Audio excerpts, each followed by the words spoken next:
Welcome, everyone. It is the day before. Welcome. I'm seeing if you can see my Stranger Things hoodie for everyone who is joining in.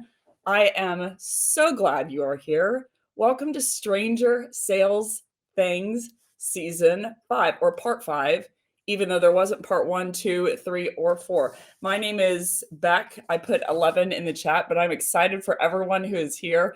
So there are two things that are on deck that we're going to cover today. We're going to tie in two different themes, if you will.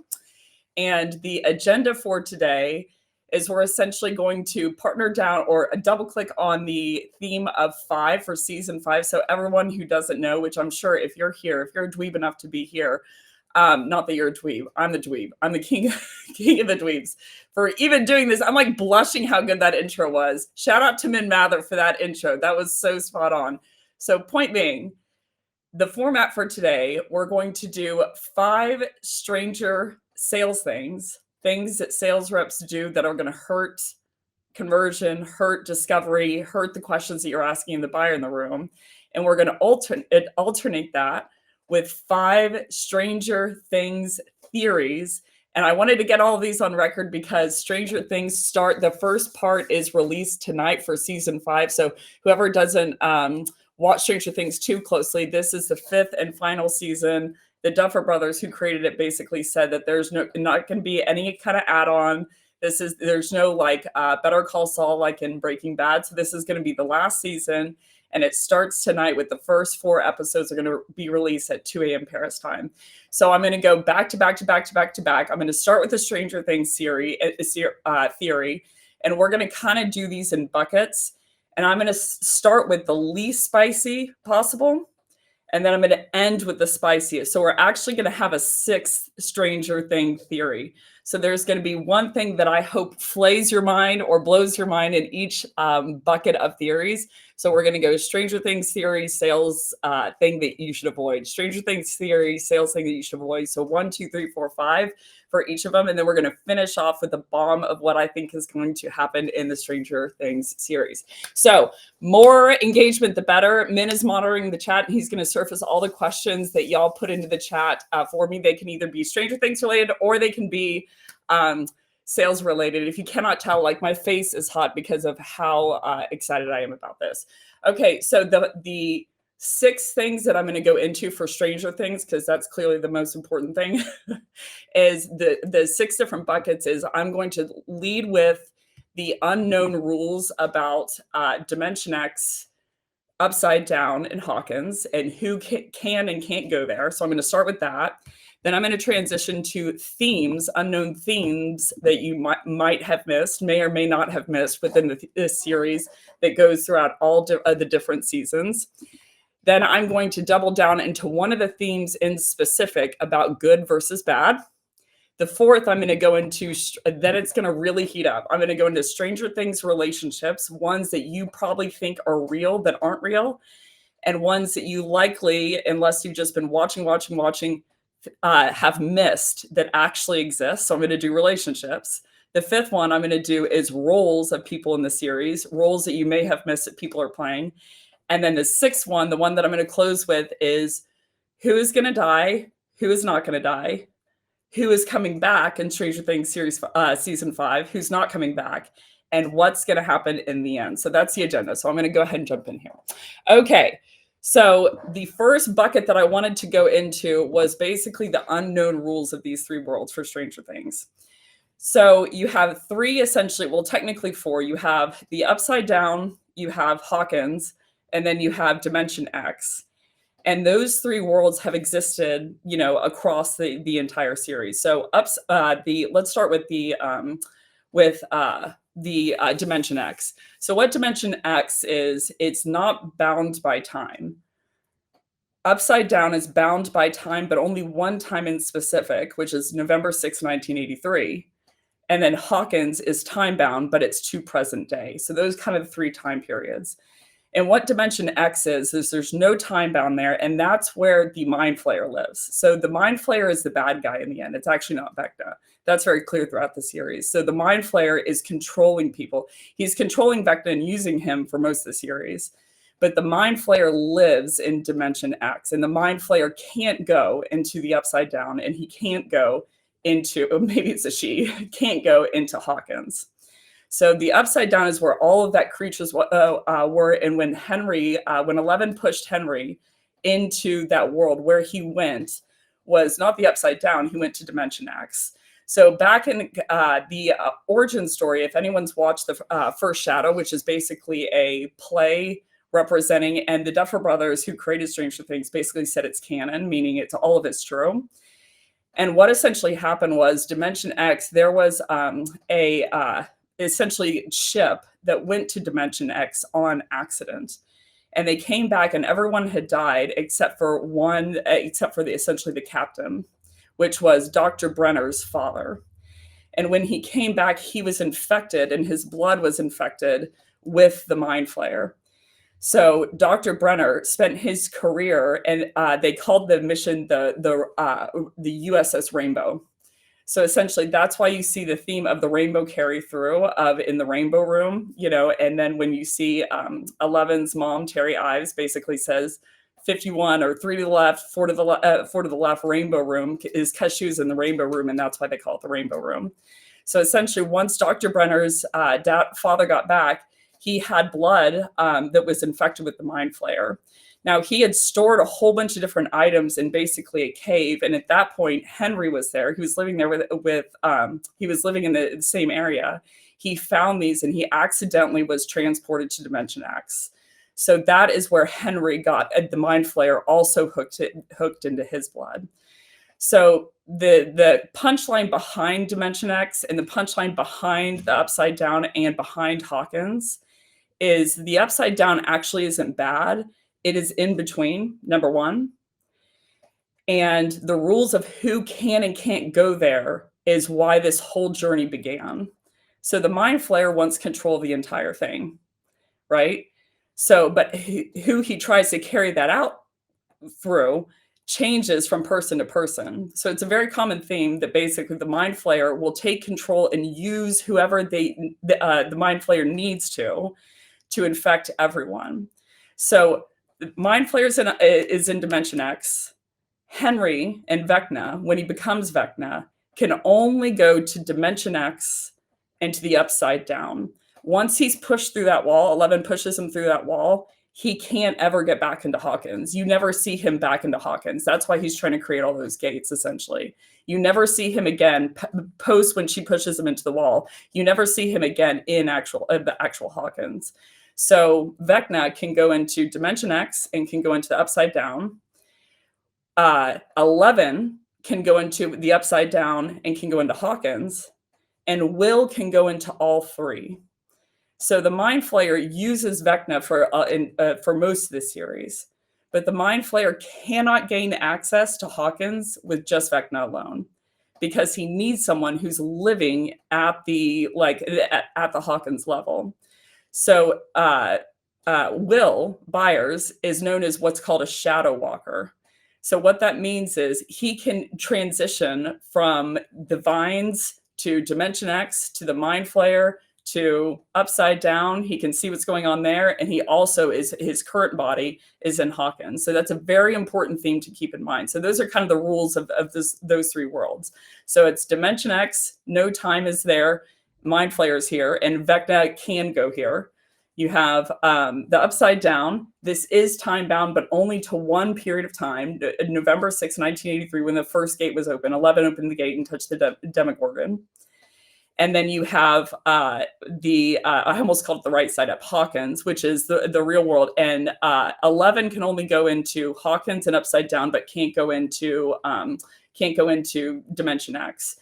So I believe currently the reason that 11 cannot find Vecna and also cannot find Max is because Vecna and Max within his mind are both in Dimension X, and 11 can't go there.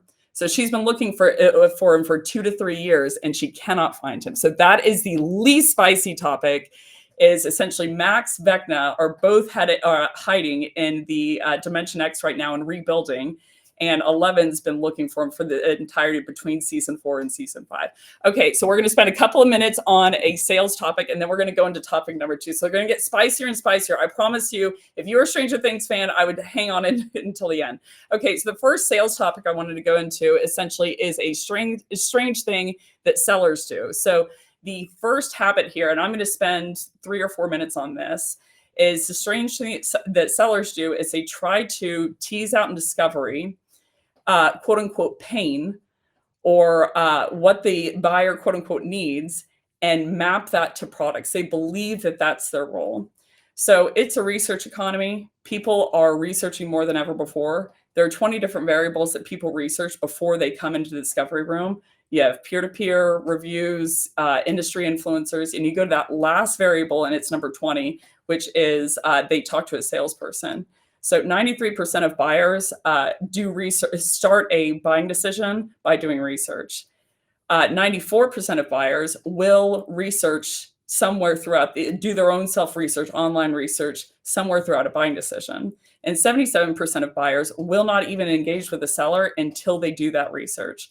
So the point is they are learning. It's an education first economy. So they already know their buyer persona. They also already know all the facts about their internal org. They know their quote unquote pain, and they know a self-diagnosed impact that they thought was worth solving. That's all the stuff they know. And statistically speaking, they know our products and our competitors better than we do. So the reason I bring this up is when you're in discovery, if you're just trying to tease out what the pain is and what the problem is they're trying to solve and map that to your products and features, you have to keep in mind you're going after a bed of information that they already know. So the only point of discovery, which I've gone ad nauseum in season 4, if you want to check that out, the only point of discovery from the buyer's view is not to tell you information. That actually gives you leverage. They don't want to open that up. You could go to their boss with them. You could hurt them with it, and you could hold them pricing. But the only point of discovery in their point of view is not to give you information. It's not to hand you over leverage or hand you over the keys. It's not to talk through things. I mean, you have to keep in mind, they are educated at this point. They know their buyer persona, quote unquote, better because they're in the buyer persona. They know their internal org, and they know our products better. So if we were to pick a party to map products to features, we as sellers wouldn't be the logical conclusion of who would do that and who's best to do that. So the goal of discovery shouldn't be finding their knowns and mapping that to our products. That's me as a seller. The goal of discovery should be finding unknowns. They've researched a certain amount, but they have researched some, not fully, so they're missing some information. And some of the things that they believe aren't correct. So you have two sides of that house, misdiagnosis and misdiagnosis. Misdiagnosis is something they believe that's not true. A misdiagnosis is something that they've missed entirely. And those two pieces of value is the point of discovery from their point of view. So I hear a lot of sellers trying to do this in discovery. They're trying to tease out that impact, tease out that pain so that they can, quote unquote, map that over to which feature does what. In execution, I very rarely hear that. Like that's the theory, but that's not what's actually done in execution. But you have to keep in mind, in that entire process, buyers crave to be anonymous, and they crave being able to do things at their own pace without you involved. So unless you have information that you can diagnose something that they didn't know, you have to keep in mind all of that at minimum is just not worth it to them. And so that is the first strange thing that sales reps do, is they believe that their role is to go in, and I believe this for a very long time, is to go in, find the pain, find blah, blah, blah, and map it to our products and features. But if there's anyone who could do that effectively, it's going to be the buyer. And if there was anyone on your side who could do that effectively, it would be product. So if you just put a demo up on the website, a product demo, and you control the consistency and tap the product team on the shoulder and said, hey, can you do a demo? Statistically speaking, it would increase conversion about 3x. Not only would it not hold static, it would increase conversion, and it would increase deal velocity. The number one thing that they're looking for when they're coming inbound, you have to keep in mind, they've educated themselves because they don't believe the seller will. They think that they're going to have to solve it themselves.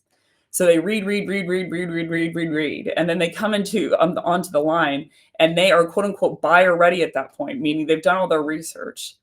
They've done all this is self-educating. So unless we can find something they didn't know, it's not net worth it to them.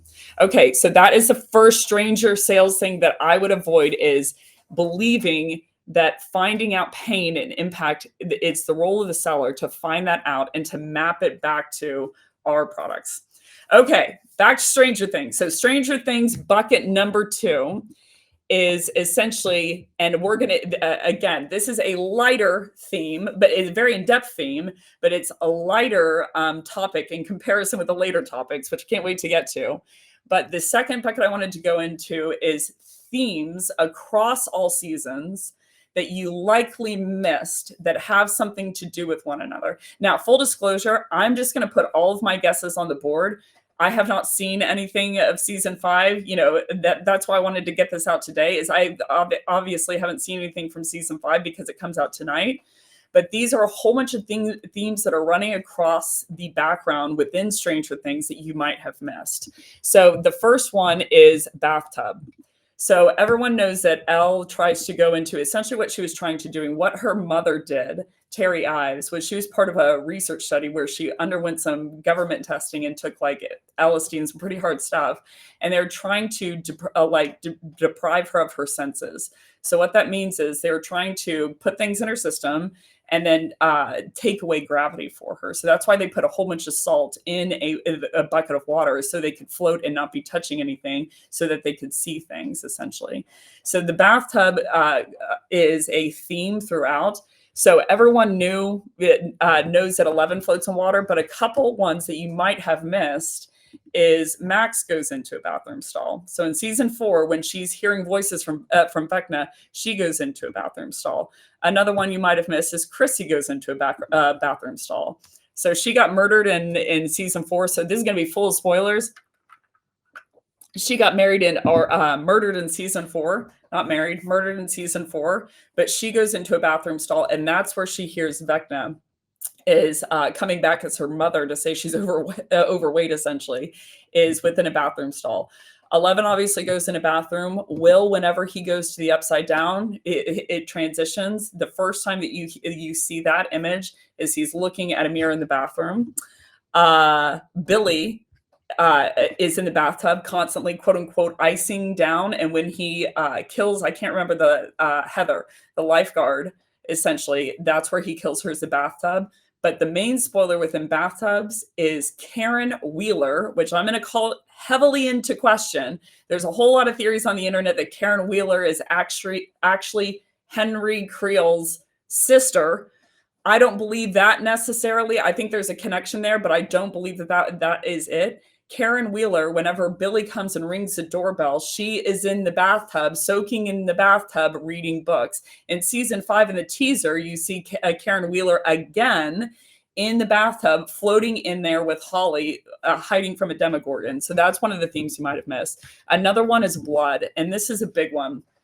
Shadow Walkers, essentially, if you go into Dungeons & Dragons, which keep in mind, if you're thinking that Stranger Things might end with this whole thing was just a Dungeons & Dragons campaign, the Duffer Brothers confirmed a couple of years ago that's not how it will end.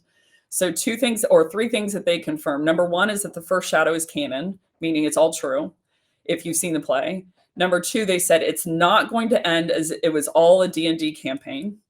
And the third thing that's very important to pay attention to is that they knew where they were going from the start, right? So everything in season 1 should line up in the end with season 5. So that is one of the themes. But as far as blood, a Shadow Walker, which is what the Mind Flayer needs to go between all 3 worlds, and why he uses quote unquote Will. I think Will is a Shadow Walker. I believe that Vecna is not a Shadow Walker. That's why he can't use him. Is do they bleed, and where do they bleed whenever they bleed? So you'll notice across all 5 seasons, Will never bleeds. So a lot of people bleed. Hopper bleeds, Nancy bleeds, Joyce, Jonathan bleeds, Steve, whenever he gets crap beat out of him, he bleeds. But Will noticeably does not bleed. And Mike's sister, Holly Wheeler, never bleeds as well. I believe that there is a connection between those 2. So you saw in season 1 when Will was banished to the Upside Down, whenever Karen Wheeler comes over with Joyce, Holly wanders off and she goes into a room and Will is trying to communicate to her with lights, because I believe she is also a Shadow Walker, and that's going to be revealed in season 5. But not only do the lights start going nuts, but Demogorgons reach through the wall and are about to take Holly in season 1, even though she's like 3 or 4 years old. She is the only one other than Joyce Byers who sees something come through a wall. So I believe that for sure Will is a shadow walker, but that very high potential that Holly, who's going to play a much bigger role in season 5, she's a shadow walker as well. So keep in mind, the Mind Flayer can only use shadow walkers the most effectively, meaning the Mind Flayer can transport to Upside Down and to Hawkins using shadow walkers only. So anytime you see someone bleeding, if they're bleeding over their body, it means they're not a shadow walker. Anytime that you see someone bleeding from their nose, it means that they have the potential to possess power, but they're not a shadow walker. So 11's not a shadow walker, for instance. Henry is also not a shadow walker. So you'll see in Henry does bleed when he's Henry from his nose. 11 also bleeds from her nose. And you'll notice in season 1, whenever Henry, they take the chip out of his neck and he subsumes all of the other quote unquote kids, is his nose bleeds and he looks surprised at it, because he had always used his powers, but that was the first time that he had actually bled from his nose. So 11 and Henry, not shadow walkers, but can possess powers. Will for sure is a shadow walker and the one that the Mind Flayer is going to use. Another theme is drawing. Anytime that someone's drawing, highly suspect. So kind of as a reminder, Max drew. She drew after Victor Creel's house, and that's how Nancy put it together. Henry drew a lot when he was a little kid. Will obviously drew. He had really advanced drawings. Something else to pay attention to is 11 drew. So when she was in the lab, there is a drawing, one simple drawing. That's how Joyce knows whenever Hopper goes down into the lab and he says, well, there was a kid's room, and Hopper's thinking that might be where Will is. He says there was even a kid's drawing on the wall, and Joyce says, was the drawing good? And Hopper's like, what do you mean? She says, is it good? And he was like, not really. It was some stick figures. And she puts it together. It can't be Will then, because Will has really extensive drawings. He's always drawing. He maps out all the vines with drawing, but 11 also makes a drawing. And in the drawing that she makes, there's only a couple of things: her, Papa, the lab desk, and a stuffed animal. So we're going to come back to that. But essentially, anytime that someone's drawing, highly suspect in terms of that they can have powers. The next theme is a colors theme. So it is wild. If you go back to any season, any episode, look at the colors of what people are wearing. It is always red and blue, no matter the outfit. Red and blue are very constant color themes. Max's hair is red. A lot of people with blue eyes. Alice Creel had blue eyes. Max had blue eyes. Her eyes were dialed up in season 4 as blue. She wore a blue jacket in season 4 because I feel like she was making a crawl towards the dark side. But in the first season, her hair is brighter as red, and she's wearing a red jacket. If you go back through all of the different seasons, anytime someone has bright blue eyes, Billy has blue eyes at one point.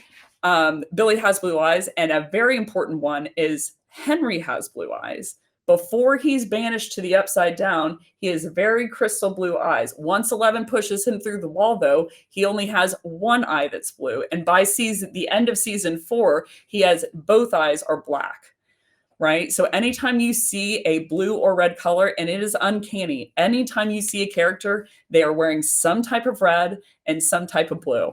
The next theme, and I'm going to be quick with these, is a common theme is outcasts and people not belonging. So Jonathan talks about this a lot. Will talks about this a lot. He's saying, should I stay or should I go? I don't think that this song is about not belonging. I think that song is about Will saying, should I go to the dark side or should I go to the light side? Because he possesses the power to do both. Should I become, the Mind Flayer's main toy, or should I stay in this current realm and quote unquote be good? Love, that's another one. Love in the end conquers all. So love is a common theme. If you go to the first shadow, it gives a background story essentially on Henry Creel. So this is a very important piece, and it's going to lead to some themes in the end. But Henry wasn't always bad. He was actually a really sweet kid. And he fell in love with, you remember Bob, the Radio Shack guy? There's a lot of history. Hopper, Joyce, Bob, and Henry all went to school together, and Ted Wheeler and Karen Wheeler all went to school together at the exact same time. And Henry fell in love with Bob's half sister, Patty. And so, and they fell in love across the series. So Patty, her father and Bob's father were the same, but her mother was not the same. Her mother was actually Black, so she was half Black. That's the first clue that Bob and Patty were essentially, they weren't full kin. So Henry Creel falls in love with Patty. Long and the short of it, he goes to the Upside Down, and he goes to Dimension X to try to find Patty's mom. And her mom, as it turns out, is Ella Fitzgerald. Which, why does that matter? Because the song "Dream Another Dream of Me," when that's being sung and it's Victor Creel's song, that is not a good song for Victor Creel. That is Ella Fitzgerald, which is, do you have the, Becc, you have the potential to be a producer. Producer. And here's the funny thing. Thank you very much, Hamza, for saying that. I'm not even into the big ones. I know that this is long, but stay with me. I promise that these are like it's a 2 out of 6 in terms of what's going to go into what's going to come out of this. But essentially, love is a super common theme that love can break. I'm going to see if y'all can put this together, can break the spell of evil. So Joyce is constantly saying to Will, "I love you." There are a couple characters who struggle with it. Nancy can't say it to Steve. He tries to get her to say it several different times. And Nancy and Mike Wheeler struggles saying it to Eleven. But Joyce says it to Will very strongly. And at the point, why this is important, at the point where Henry, and he goes into his attic, very important point, Henry goes into his attic and goes into the Upside Down, and he also goes into Dimension X, trying to look for Patty's mom because he loves her. He starts to get overtaken by evil powers, and Patty, from the real world, in the attic, says, "I love you. You can't leave me because I love you." So Henry comes back. Very similar to when Mike was saying to Eleven in the Upside Down and in Dimension X, "I love you. Elle, I'm scared of leaving you." Elle overcomes Vecna at that point, beats the crap out of him, and then Nancy shoots him, and then he's quote unquote dead in season 4. He's clearly not dead. But love redeeming all is a very strong theme, and the people who struggle to say that they love someone is also a strong theme. So Patty originally, who is Bob Radio Shack Bob's half sister, which there's a whole identity reveal over that, who that is now, but she gets Henry to come back and be good by saying that she loves him, so that breaks the spell over him. Okay, phrases to pay attention to. Well, I'm going to give you a big hint here. There's also a theme of non-nuclear families, meaning kin aren't related. That's a big hint. Non-nuclear families. So remember in season 1 that Nancy talks about not wanting to, how her parents, her quote unquote parents, Ted and Karen Wheeler, wanted to set up their nuclear family. But non-nuclear families are huge in this series. So I'm not going to spoil too much, but Jonathan Byers and Will Byers are up for grabs on if it's a full nuclear family. Bob and Patty, it's not a full nuclear family, meaning they have different fathers, or have different mothers. Billy and Max is a non-nuclear family, and so they feel kind of outcast. Billy's dad and mom, who you don't know who it is, obviously had Billy, and then Max and her mom and dad, who you don't know who that is, had Max. So they're technically not related, but these two got married to each other. So that's why he always says, "You're not my sister." So non-nuclear families are also a big theme to pay attention to. Phrases that come up a lot. What's wrong with you comes up a lot. Mike says, "What's wrong with you?" to 11 whenever she throws Lucas in season 1 against basically the bus. Also, Mike says, "What's wrong with you?" whenever they find quote unquote Will's body, which is essentially just a stuffed animal in season 1, when they quote unquote find Will's body in the lake and he thinks that 11 was lying to him, which she wasn't. He says, "What's wrong with you?" So that is a huge line. What did you do? Is another one. Dr. Brenner says that to 11 after she comes in and Henry's been pushed through the wall. He said, what did you do? When 11 hit the girl, I can't remember her name, the blonde girl at the school who makes fun of her. What is her name? Anywho, she hits her in the face with a skate. Angela, that's her name. She hits her with in the face with a skate. When Mike comes up on the scene, the first thing he says is not what happened, like, "Are you okay?" Da da da, and assumes that the L's in the right. He says, "What's wrong with you?" right off the bat. Another huge phrase that is across all seasons is, "You know you can talk to me, right?" So Nancy's mom, Karen Wheeler, says, "You know you can talk to me," to Nancy after she sleeps with Steve. Jonathan says to Will in season 4 when he thinks that he's gay and in love with Mike, he says, "You know you can talk to me, right?" Joyce says that across the entire series to Will, to Hopper. That is a big line to pay attention to. Lucas says to Max, "You know you can talk to me, right?" when she knows that he knows that she's hiding something. And then the last theme that I'm going to kick it open with is there is a heavy theme, and it's going to be, this is going to be a big spoiler, heavy theme that is going to come out in season 5 is the theme of Back to the Future. So in season 3, you'll notice Back to the Future is a movie that is on the screen all throughout that series.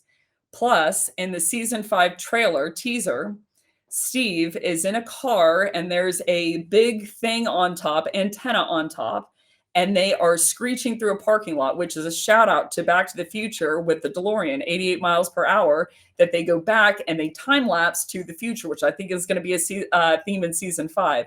This also might be important because after Steve, when him and Robin are all doped up on drugs because the Russians gave him drugs and they're kind of like moseying around. You have to keep in mind the Duffer Brothers are brilliant, and the Duffer Brother, everything's intentional. Everything is intentional in that series. You can figure out the answer. You just have to be really invested, a la, me sitting there watching over and over and over.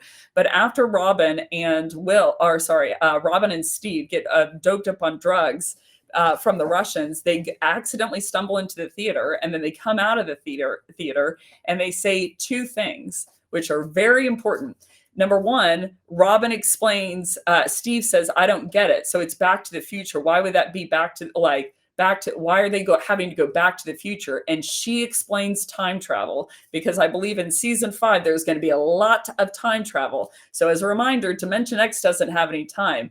The Upside Down is November 6, 1983. And then you have the present day Hawkins. So I think time travel is going to be a huge theme, in accordance with Steve. But another line that she says, that Steve says, this is going to blow everyone's mind, I hope.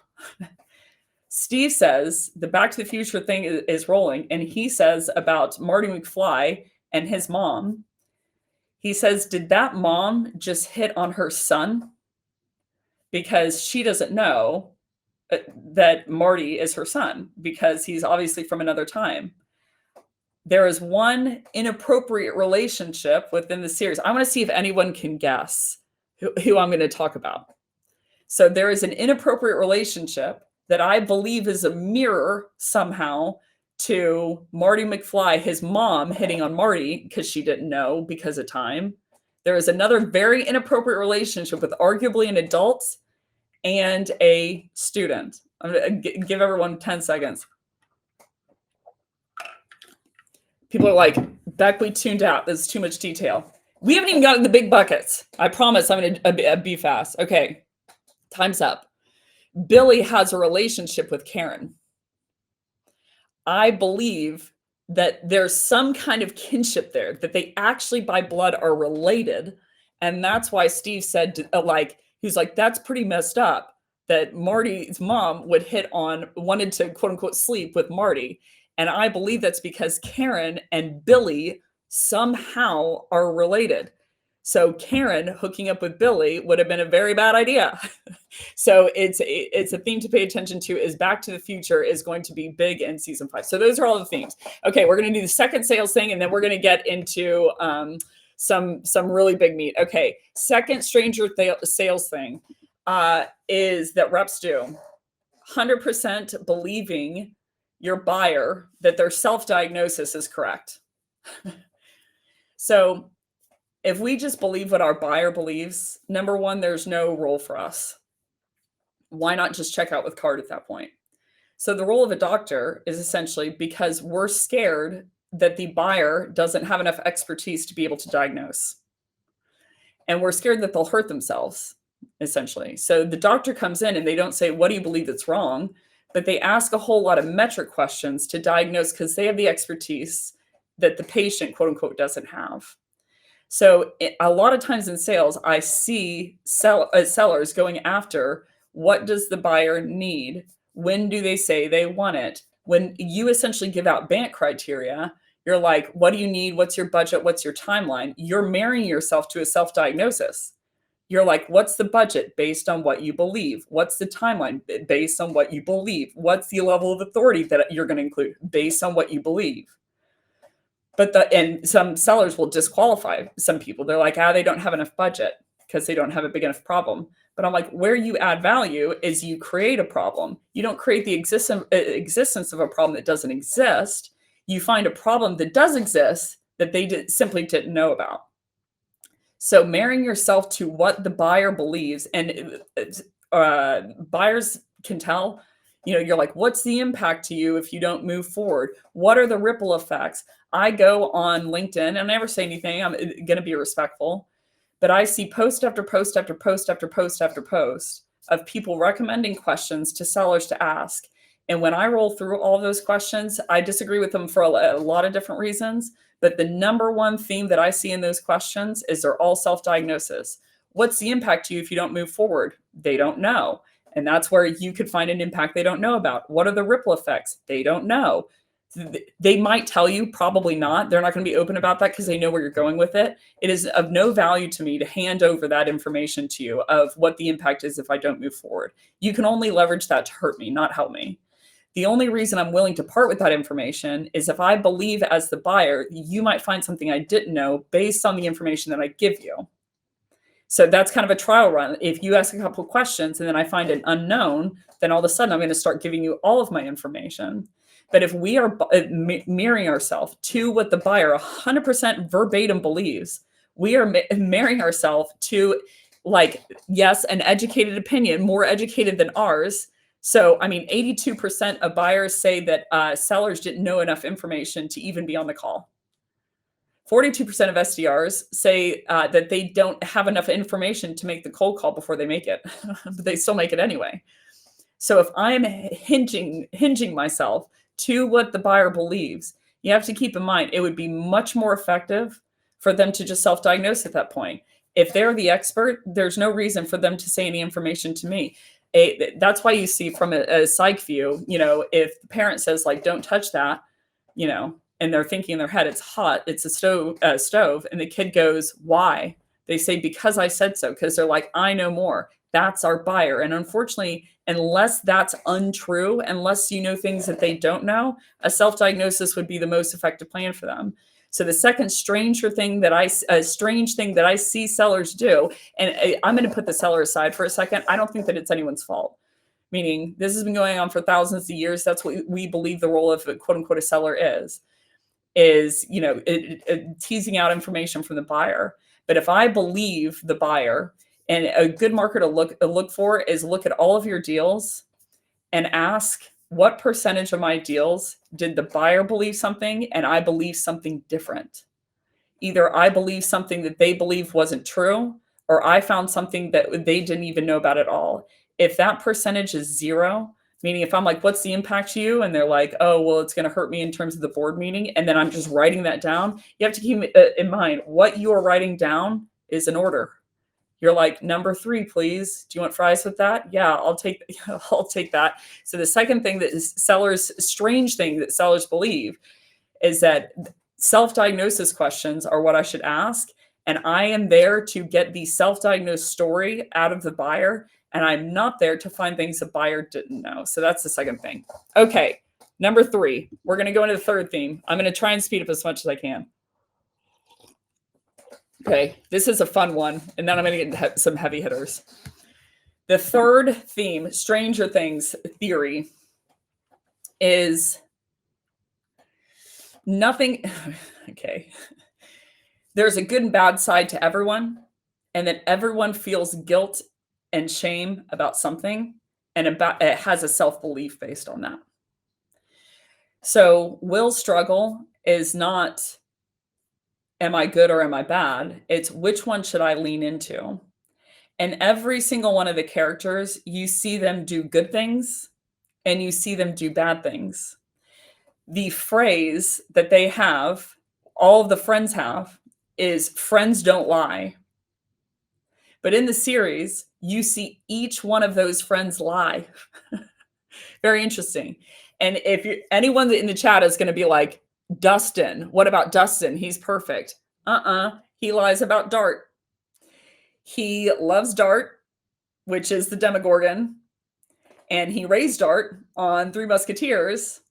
And so whenever he's in the school and Mike wants to kill it, Will wants to kill it, everyone wants to kill it. Will says, I think it's in the bathroom. It's in the bathroom stall. And then he gets sucked out by the mind flayer. Dustin's the first one to get there. He picks up Dart and throws it underneath his cap. And he's like, I don't know where Dart is. Each one of the friends lie. 11 Morse compasses and lies there, essentially. So every single person in the series, and I'm just going to rapid fire these off, have a good and have a bad side. The whole series is not about being perfect.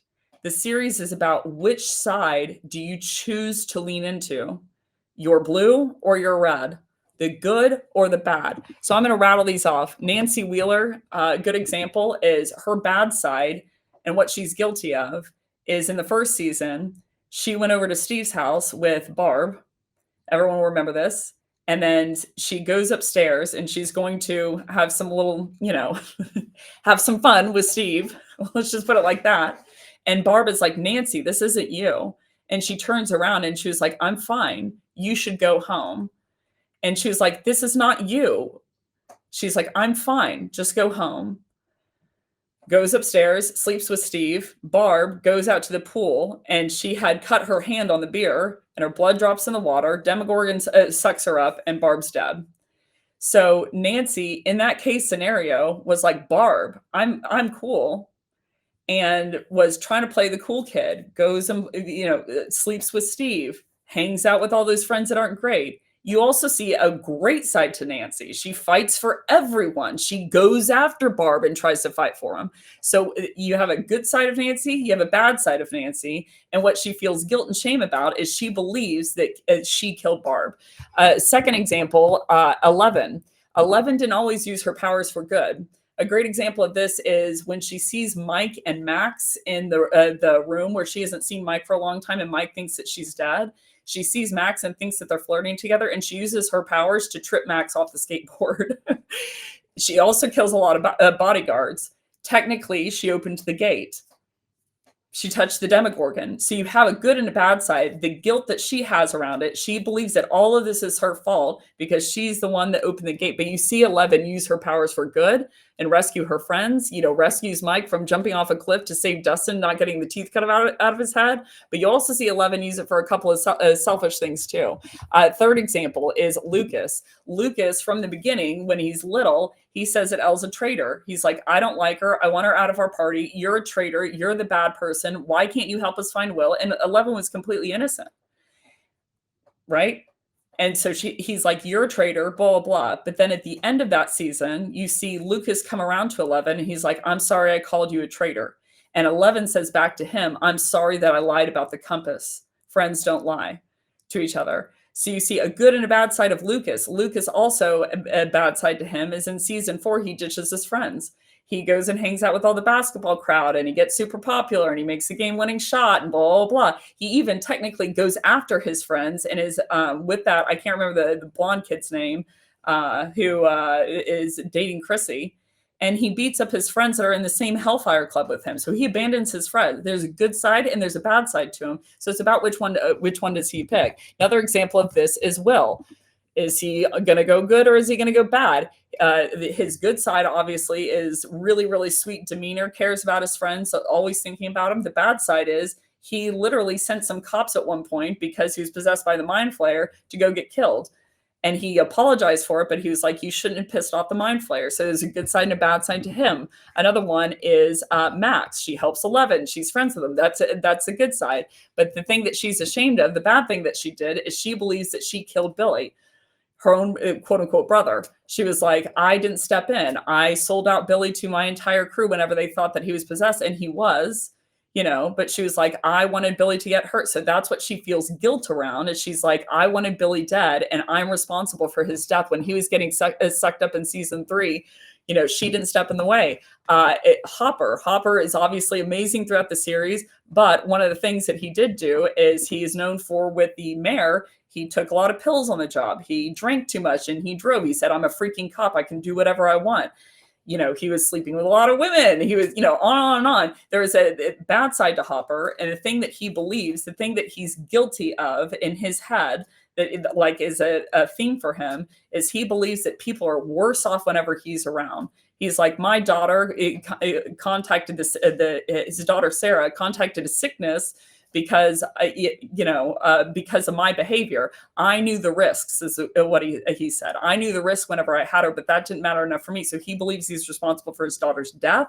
He also sends message to Joyce whenever he's locked up in the prison in Russia, and he says in the cell, he's like, I've been saying all this time that that they need me, but the reality is that I put them in harm's way. I put her at risk whenever I told her where I was. Joyce says it's fine. I knew the risk.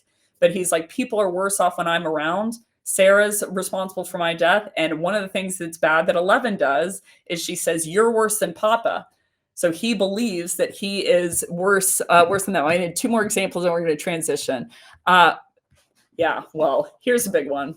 Murray, he rescues and helps the team. That's good. So you're like, what's bad? Well, Murray's a Russian spy. So while he's working with everyone, you have to keep in mind he's living with the guilt that he's a Russian spy. We're going to get into a couple of the details about that, but Murray for sure is a Russian spy. So he is a plant, around. So good side is he helps the team. Bad side is he was a Russian spy. And in the end, he sold out the Russians, essentially. So you have a good and a bad side to everyone. Victor Creel, he feels guilty that he killed a baby in war. Henry has a good or bad side. Henry helped 11. He got her the little tunnel of how she could get out of the lab and get out of prison. He has a good side. He had a sweet side. He loved Patty. He found, her mom, but obviously he has a dark side because he's Vecna. So a very common theme is for every, Steve Harrington is another example. In the beginning of the series, he calls Nancy a quote unquote slut. He writes out on a movie board, or his friend does, and he doesn't stop him, because he's in his popular guy, I'm too cool phase. Now, as you see the series progress and as you see Steve progress, you see him go into his good side. He's helping Dustin. He's always a babysitter. But there are 2 sides to every single person. So I believe this Stranger Things theory, or like the theme, is no one's good or bad.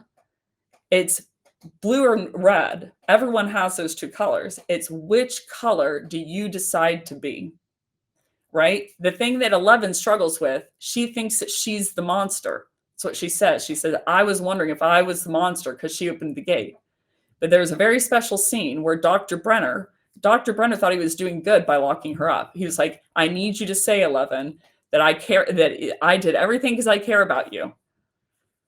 And in that moment, she could say, yeah, that's completely true. But she decides to not. She doesn't say anything to him, and she lets him pass away, which is a good thing.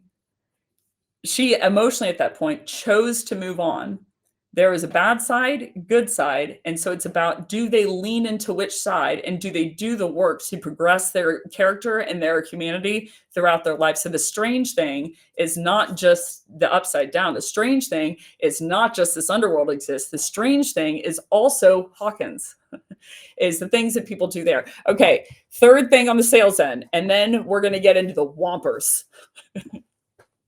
Okay, strange thing that reps do, number 3.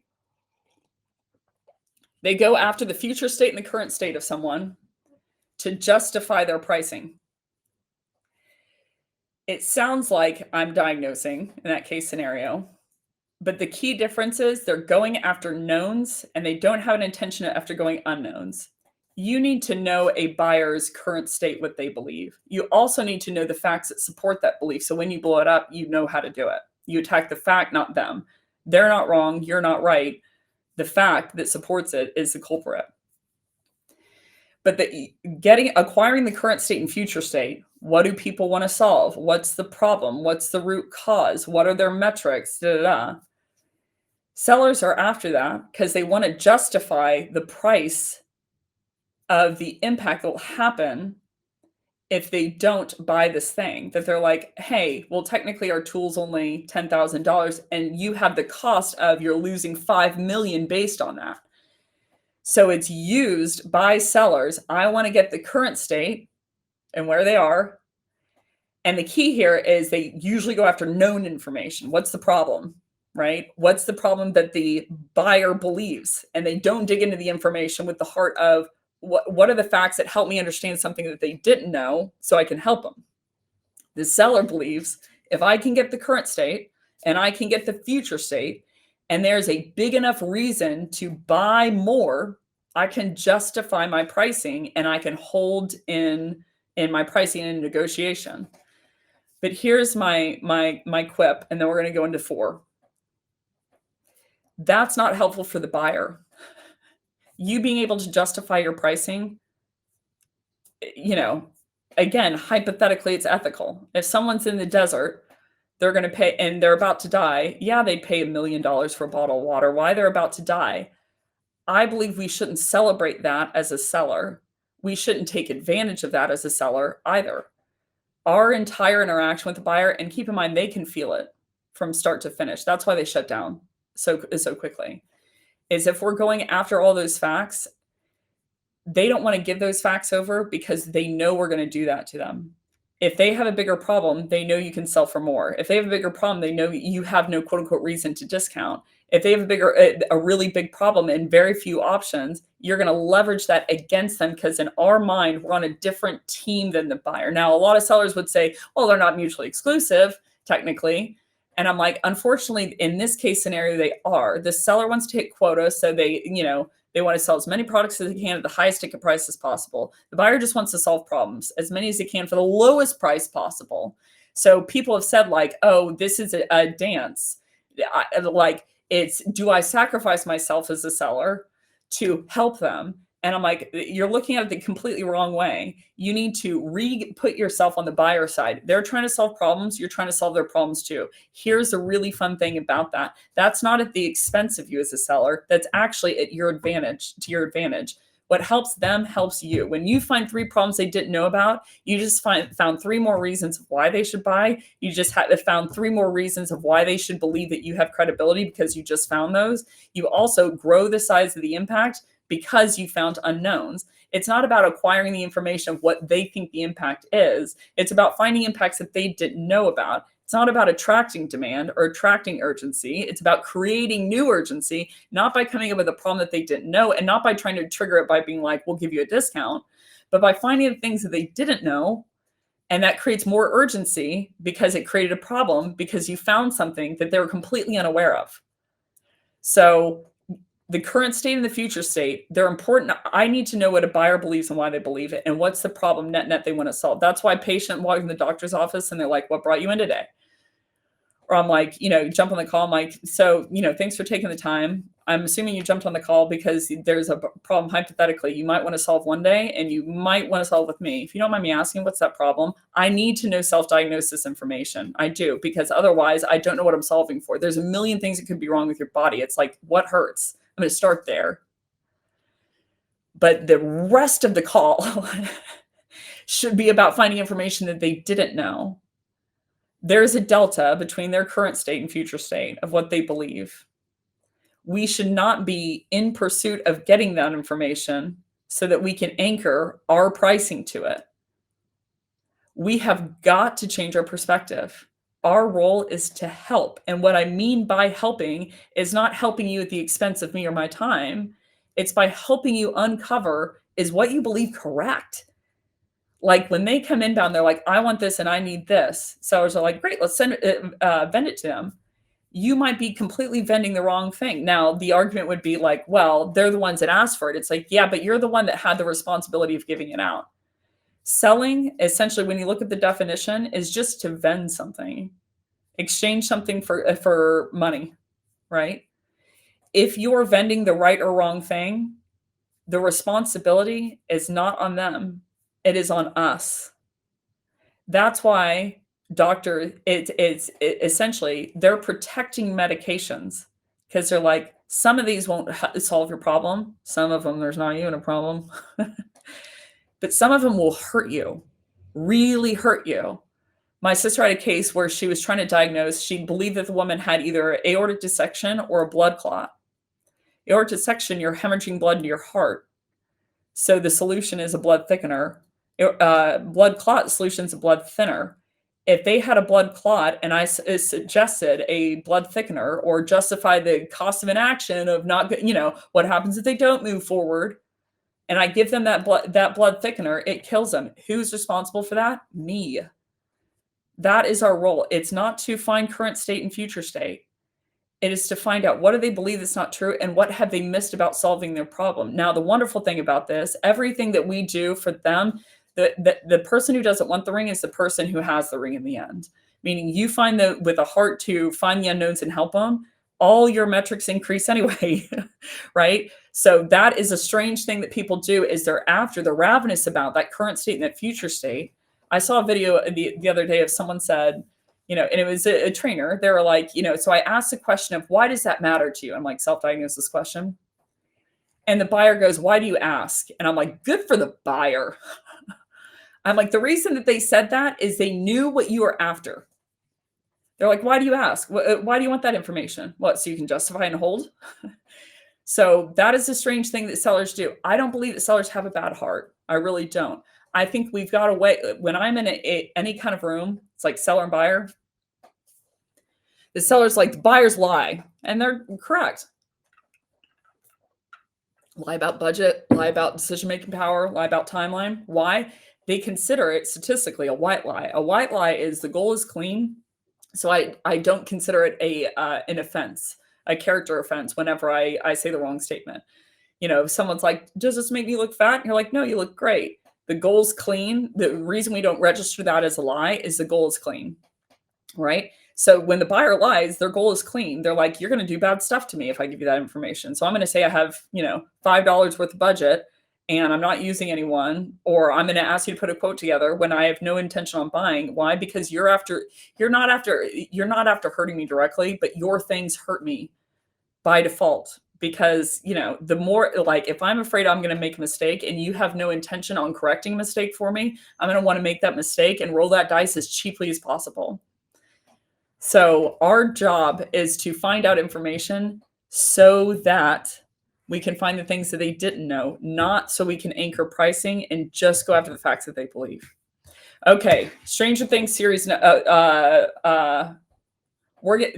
are shorter. Here's the bombs, though.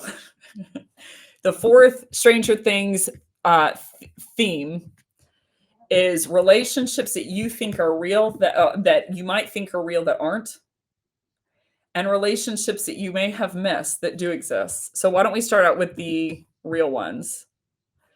I Here's the one that you probably believe that isn't real. Each one of these is bomb. I don't believe that Mike and Nancy are actually in blood. They don't have the same parents. You see that in a lot of different facts. Number one, they are never interacting. Number two, they act completely different. People commented on all the time.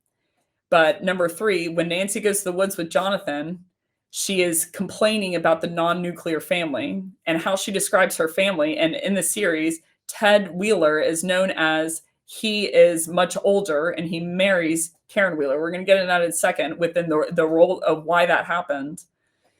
But the way she says it, she's like, she said, I don't think my parents ever loved each other. And Jonathan says, why do you say that? Oh, then why'd they get married? They must have gotten married for some reason. And she's holding a gun when she's doing this. And she goes, my dad was older. He had a lot of money. So they eventually decided to get a home on a cul-de-sac and raise their nuclear family because Nancy already existed. So Mike and Holly have the same dad. That's Ted. Mike and Holly also have the same mom, which is Karen Wheeler. Nancy's mom is Karen Wheeler. Nancy's dad is not Ted Wheeler. I'll give you a hint. Nancy's dad is not Ted Wheeler. So that is a relationship that that is commonly believed that is not real. I'll get into that in a second. I'm going to say that for the last in the relationships, but I do not believe that Nancy's dad is Ted Wheeler. Another fact behind it is Dustin at one point, and it's like watching Sixth Sense. When you go back and look at it through this lens, you're gonna be like, oh my gosh, how did I freaking miss this? Dustin goes over to Ted Wheeler's house and he knocks on the door and he said, hey, Mr. Wheeler, is Mike home? And Ted Wheeler yells to Karen Wheeler. He said, Karen, is our son home? And she said, oh, he's out at blah, blah, blah. Over at someone's house. And then Dustin says, what about Nancy? And he doesn't say, Karen, is our daughter home? He says, Karen, is Nancy home? Because Nancy's not his daughter. Nancy's father is somebody else. So that is the first relationship that I don't believe is real. The second one, is Ted is not Nancy's father. Yeah, here's another fact that goes into that. Nancy, when she's transitioning, this is going to be a dead giveaway. When Nancy's transitioning, she's going from the upside in season 4, going from the upside down back into Hawkins. Vecna sucks her up and shows her a whole bunch of stuff. There's a hint. Shows her a whole bunch of stuff. The destruction, that the 4 gates are going to open, that the entire thing is going to erupt. And a lot of people have asked, well, why did he choose Nancy? Right? Which we'll get into in a second. It's pretty obvious now. But when she comes back and she's explaining to the group what happened, she said there was monsters everywhere. She said, and this wasn't the upside down Hawkins. This was our Hawkins. And she talks about the people that were going to be in harm's way. She said everyone was in trouble. Mike was in trouble, which is her half-brother.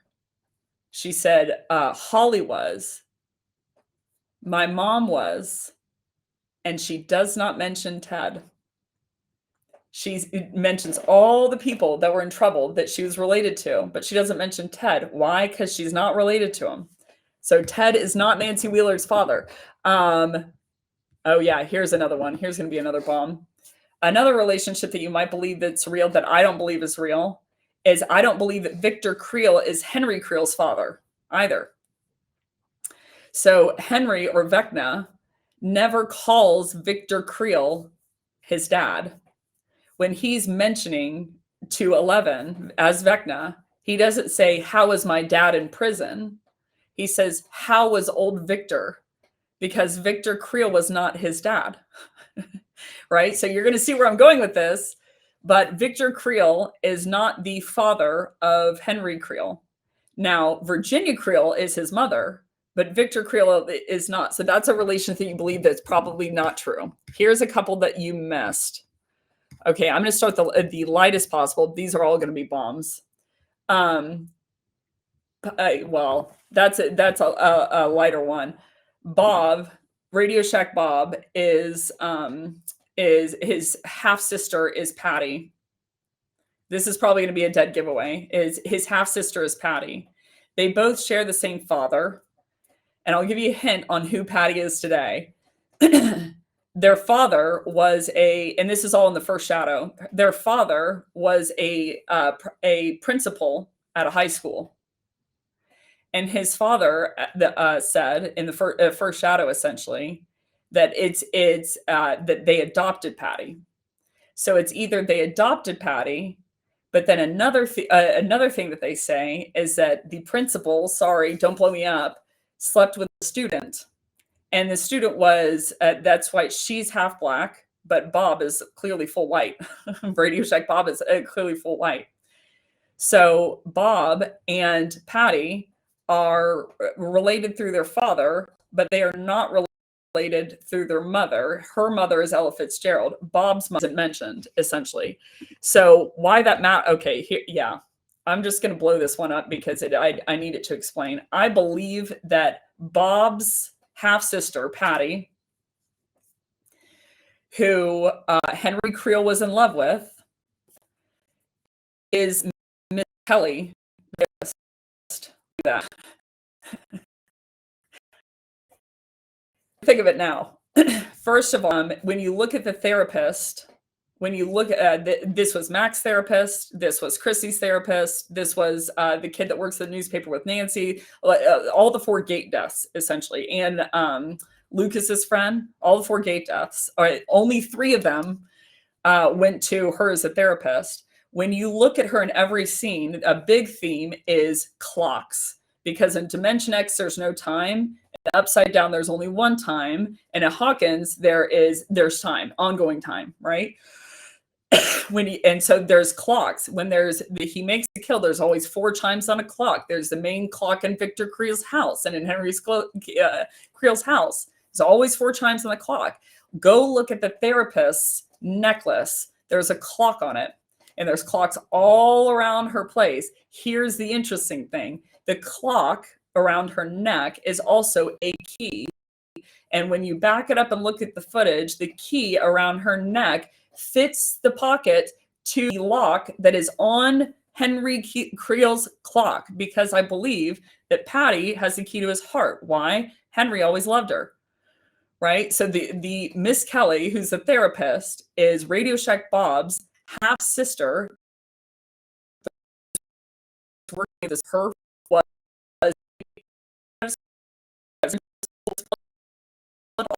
and she is still, and in the first shot into this, Patty is still alive. Henry was in love with is still alive. So I believe that's the therapist. Another fact behind it is they use an Asian actress for this. When you go back and look at the actress, her skin color in normally, and then in the series, she's much darker in the series. They put, they darkened her down because Patty was half black in the series. So essentially, she said, I need to add some color to me because technically my mother was Ella Fitzgerald, who was black. So I need to look half black. So I believe that the therapist, Miss Kelly, is Radio Shack Bob's half sister. It was the principal's former half daughter who he had with the student. And she has the key to she has a key to Henry Creel's heart. And it's who Henry Creel was in love with, is Miss Kelly. Not against Henry Creel. So that Henry and Joyce, okay, they go into this in the first shadow. Essentially, Henry misconstrued that Joyce was trying to hurt him. He was trying to help Patty, and he misconstrued that Joyce said something that she actually didn't say truly, but he didn't take it in the wrong way. He took it to mean something else. And so I believe why he chose Will is because he's mad at Joyce. She essentially cast Patty and Henry as leads in a play. Joyce did back in high school. And it didn't work out in the end. It worked out for Patty. She became and she became a singer. But Joyce, Henry believed, was on the opposite side. So I believe why he quote unquote chose Will to infect with Dimension X, because you'll remember they were always looking for someone. They brought Will down to the layer, and then he hooks up a pipe to him and pumps him full of Dimension X, right? Because Vecna and Will aren't related. You never see Vecna talk to Will. Isn't that weird? But it's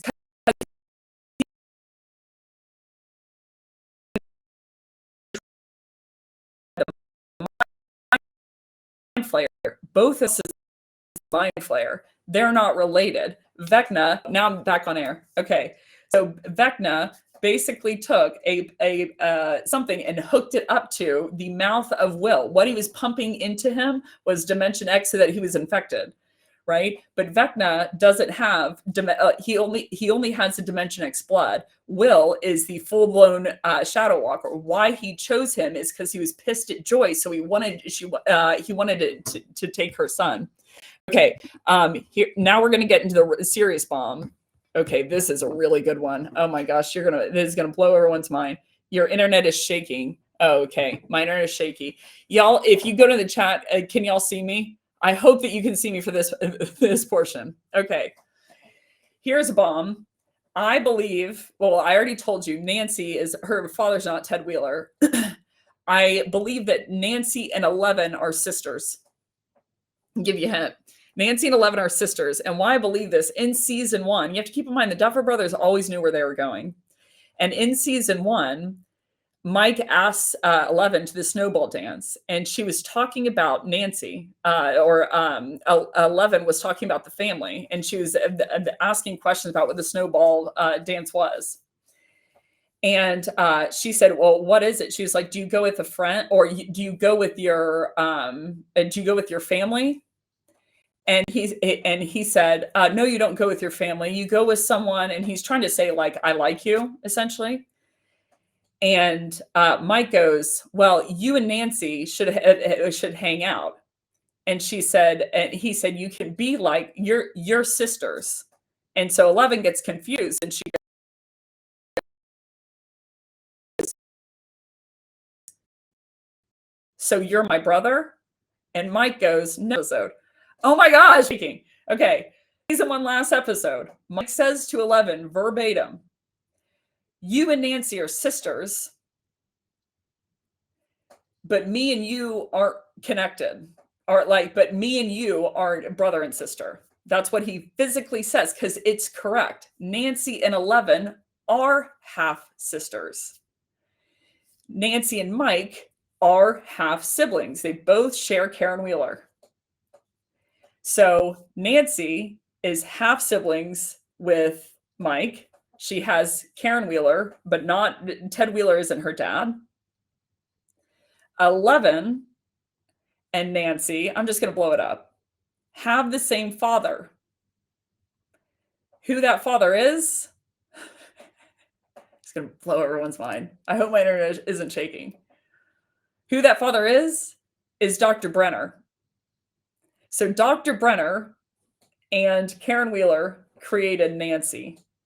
Karen Wheeler and Ted created Holly and created Mike. Dr. Brenner and Terry Ives created 11. So Nancy and 11 are half sisters.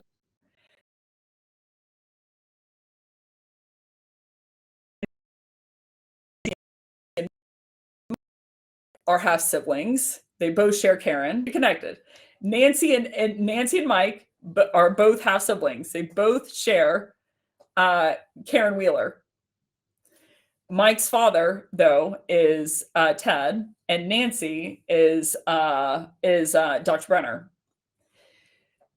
Nancy and 11 are half sisters. They both share Dr. Brenner as a dad. 11's mom is Terry Ives.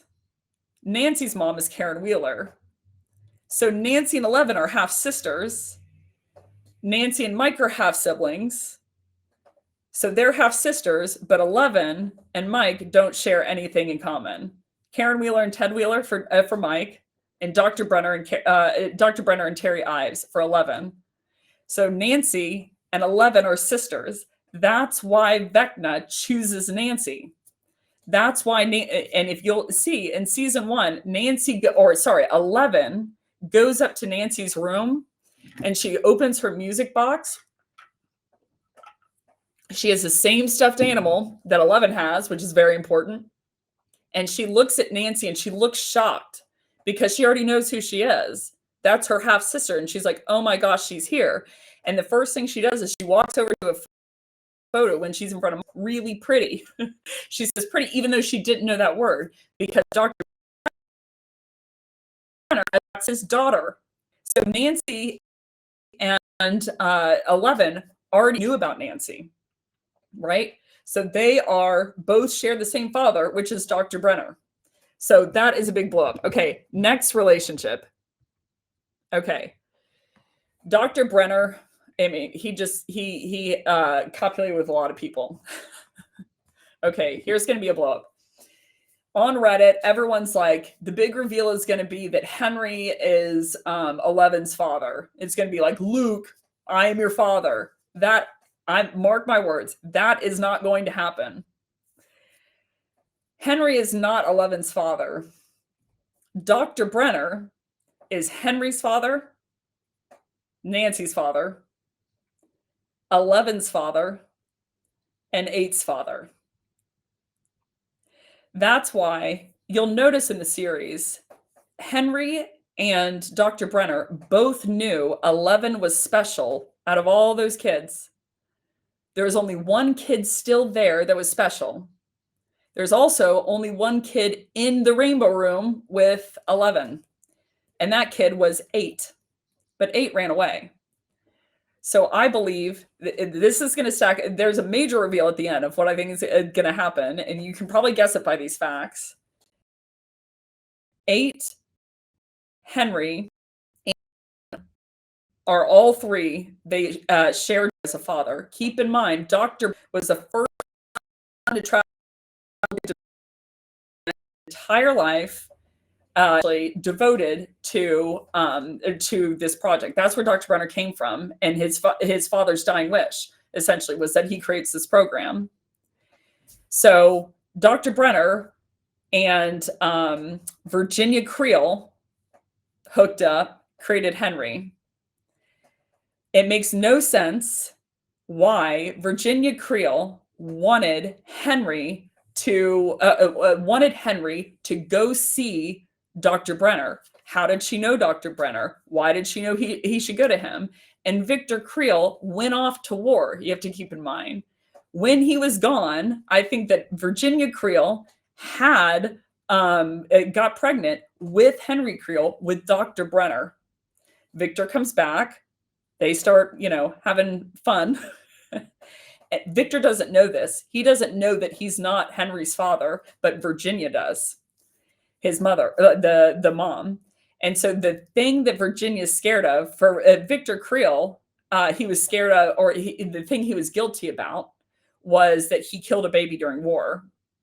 Virginia Creel, the thing that she's guilty about, and the thing that Henry uses and exposes, is spiders everywhere. Why? Because she's ashamed of her son, Henry. Why? Because she had him with Dr. Brenner.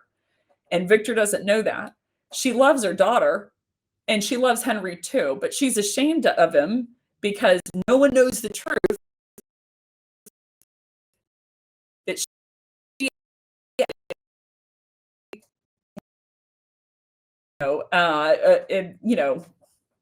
but going in and out, she copulated with Dr. Brenner and had Henry Creel, and Victor Creel's none the wiser. That's why Henry was different. Terry Ives, you never know who the father was of 11. You know that Terry Ives is her mother, but you don't know who the father is. 8, you don't know who the father is. You know that Dr. Brenner went and stole her from London, but you don't know who the father is. You know who the mother is. And 8 and 11 were the only 2 kids who were in that rainbow room. So the reason that Henry knew that 11 was special, like why did Henry and Dr. Brenner both know that 11 was special and 2 wasn't, or 3 wasn't, or 4 wasn't, or 6 wasn't, or 9 wasn't, 8 was gone. You have to keep in mind, or 10 wasn't.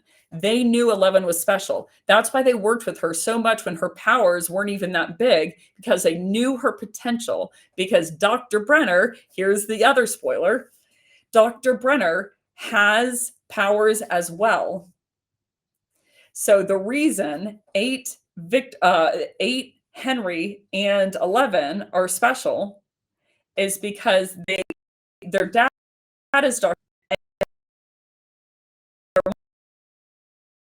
was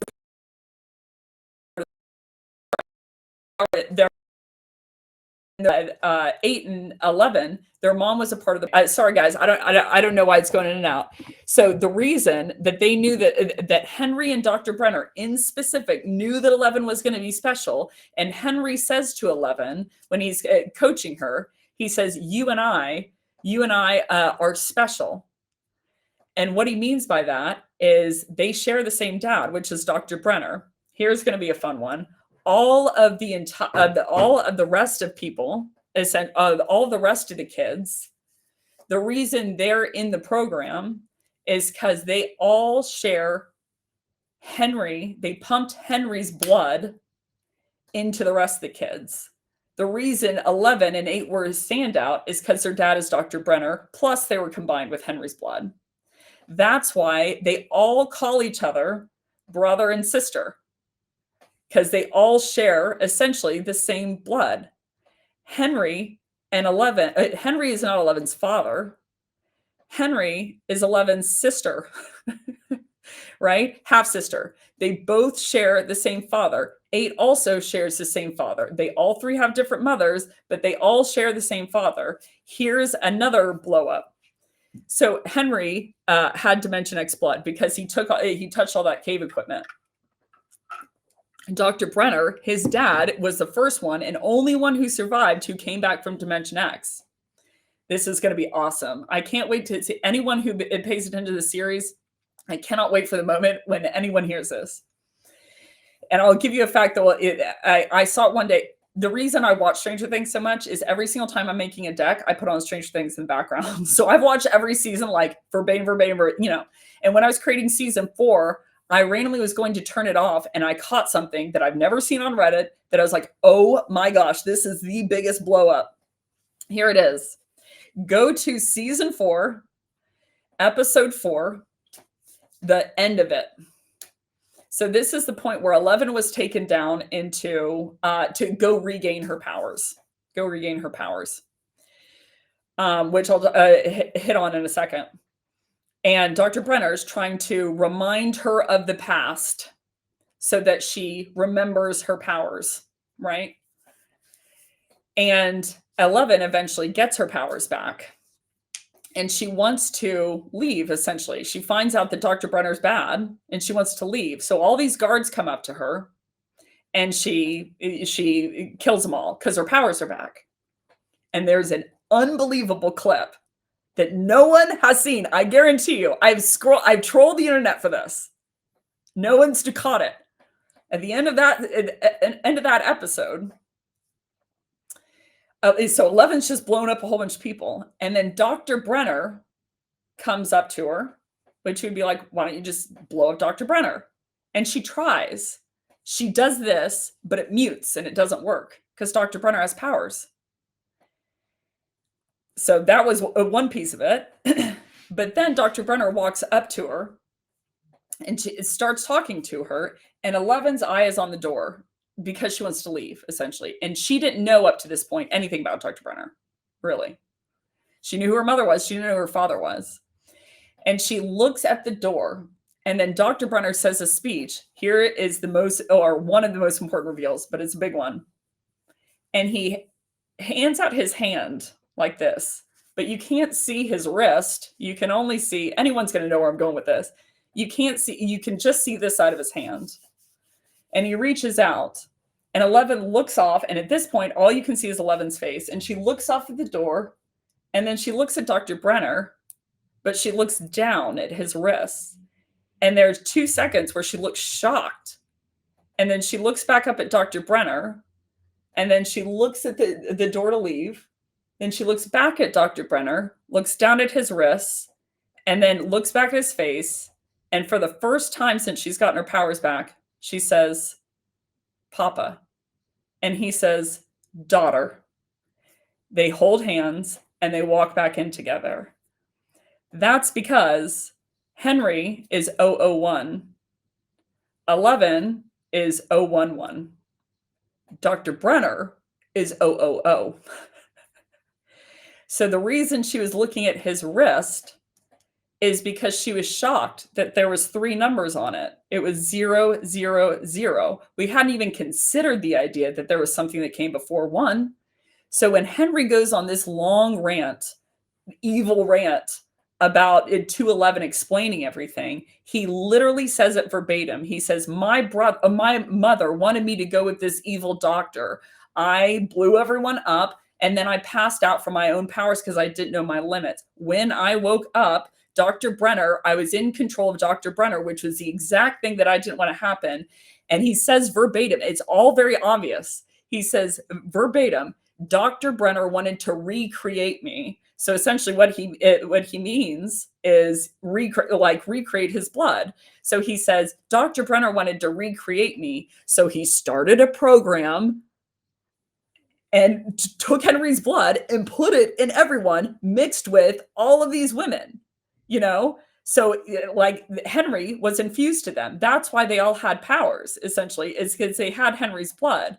But the reason that Dr. Brenner knew that is because Dr. Brenner was his dad. And the reason Dr. Brenner had powers is because his dad is the one who went to Dimension X. So Dr. Brenner is 8, 11. Here's a big hint on the big reveal. 8, 11, and Henry, 1. He's their direct dad. He also has powers.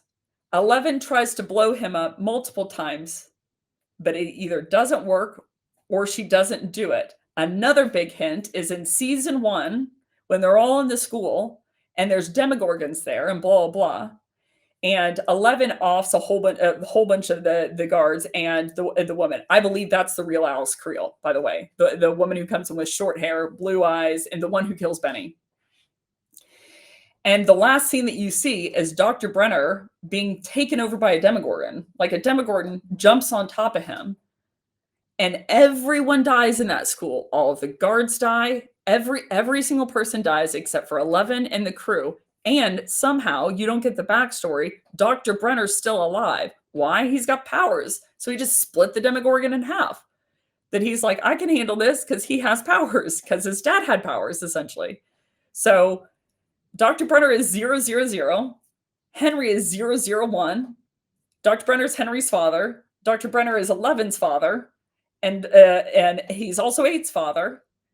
And all the rest of the kids share Henry's blood because Dr. Brenner took Henry and spread his blood among all the kids. The reason 8 and 11 are special is because they have the blood, but they also share the same father with Henry. So that was why he started the program, because of his father. But that's how they knew ahead of time. It's like, why did they pick 11? Why did they know she was special? Why did they think that she had powers? Da, da, da. It's because they all shared the same father. And because Dr. Brenner was the original test subject. His father was the one that went to Dimension X. But he was the first one that's 000. So the reason he wanted to start that program is he wasn't actually the one to start the program. His father started the program with him.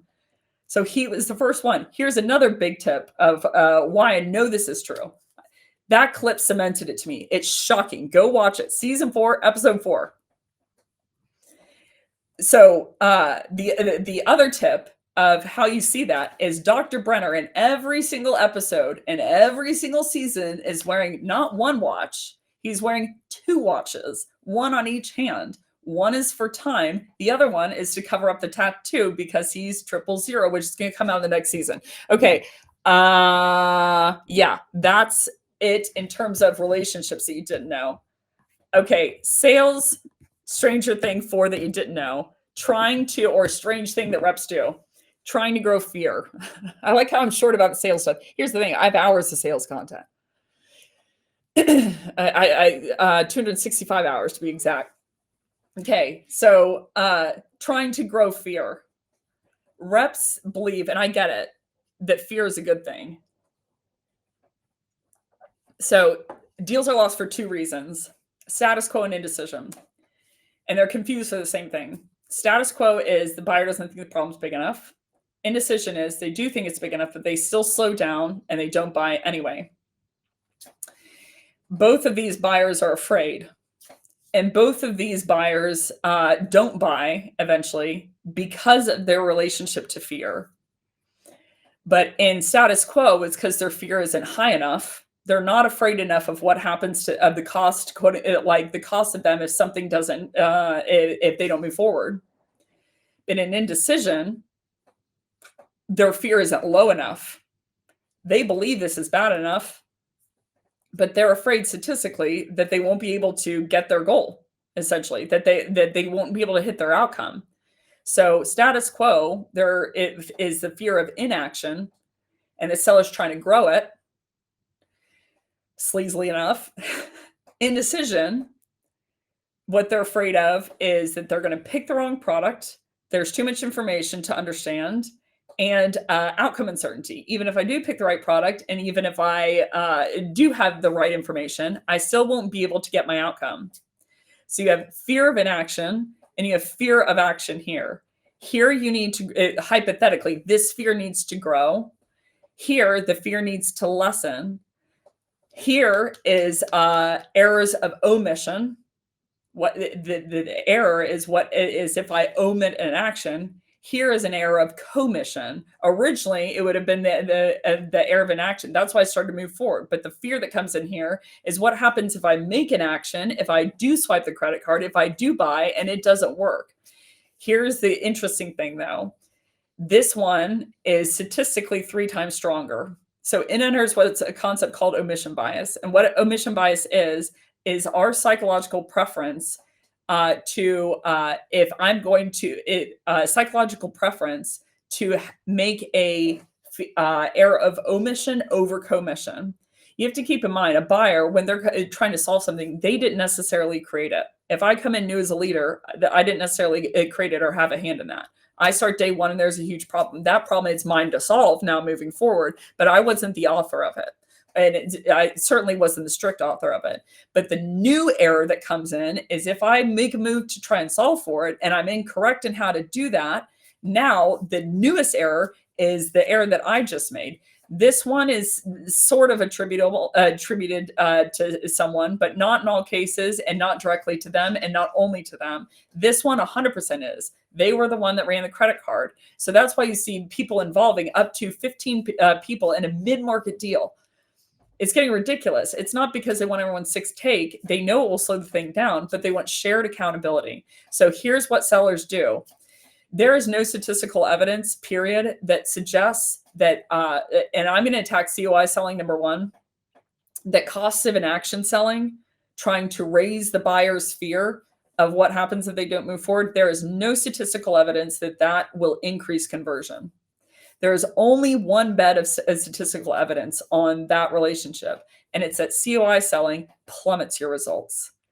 And when that happens is 20% of your deals are lost to status quo, 80% of your deals are lost to indecision. Joel's Feck goes into this, and A Frame Making Sale goes into this by Brent Adamson, which is a great book. You should pick it up. And they found that they were telling sellers, essentially, to do all the things that they knew to be true. The buyer had come and they're like, I have all this fear. Here's what happens if I don't move forward. And they were telling sellers to go back in whenever the buyer had slowed down and wasn't moving forward, to go back in and apply all the techniques that they knew to be true. Not statistically, but they knew to be true. So the seller comes back in and they start to COI sell. Remind the buyer, remember, you said, I'm confused. Why aren't you not moving forward? Da, da, da. You said that if you don't move forward by this date, then this scary goblin is going to gobble you up on the back end. So did something change? Da, da, da. And the buyer knows where you're going. That when you do that, it not only holds the result static, and not only does it help, but it actually deafens your chance of closing.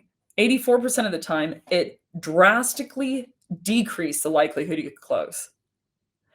And the reason behind that is, well, two things. Number one, when you attack, like when you are trying to do something, when you're trying to manipulate someone, manipulate a feeling, that's what I'm going to call all of it, of manipulating. If I'm trying to get someone to realize something, I'm trying to get someone to see something, I'm trying to get someone to know something, I'm trying to get someone to ask questions so that they think something, they feel it, it's manipulative, they shut down. That's the first piece. Second piece is, if you're trying to grow someone's fear, it's just not going to work. That's not how fear works. The third piece is, you can't scare someone into motion. You can scare someone still, but you can't scare someone into motion. The fourth piece is, and the most important part, is when you grow one fear, you grow all fear. So keep in mind, 20% of the time in status quo, the relationship with fear is the fear is not high enough. So the seller tries to go in and COI sell, it doesn't work, but it trying to grow the fear. Let's say that they're successful and they do grow the fear. They end up growing this fear, but they also grow the other fear of what happens if I make a decision and it doesn't work. So they grow both of these fear, but you have to keep in mind, this fear grows faster, 2 to 3x faster with the same amount of effort. Think of it like this. I found out a fact the other day, was very interesting. Fahrenheit and Celsius are obviously two different metric units. Thanks, America. So the freezing point is 0 Celsius and 32 Fahrenheit. Everyone knows that. At negative 40 Fahrenheit and negative 40 Celsius, they are the exact same temperature. And here's why. Freezing is 0 Celsius. So the distance to get to 40, is a certain amount of distance. To get from freezing for Fahrenheit is 32. It's not 0. So you have to make up, like Fahrenheit are worth less units. Celsius are worth more units. So the point where those 2 points collide in terms of metric is negative 40.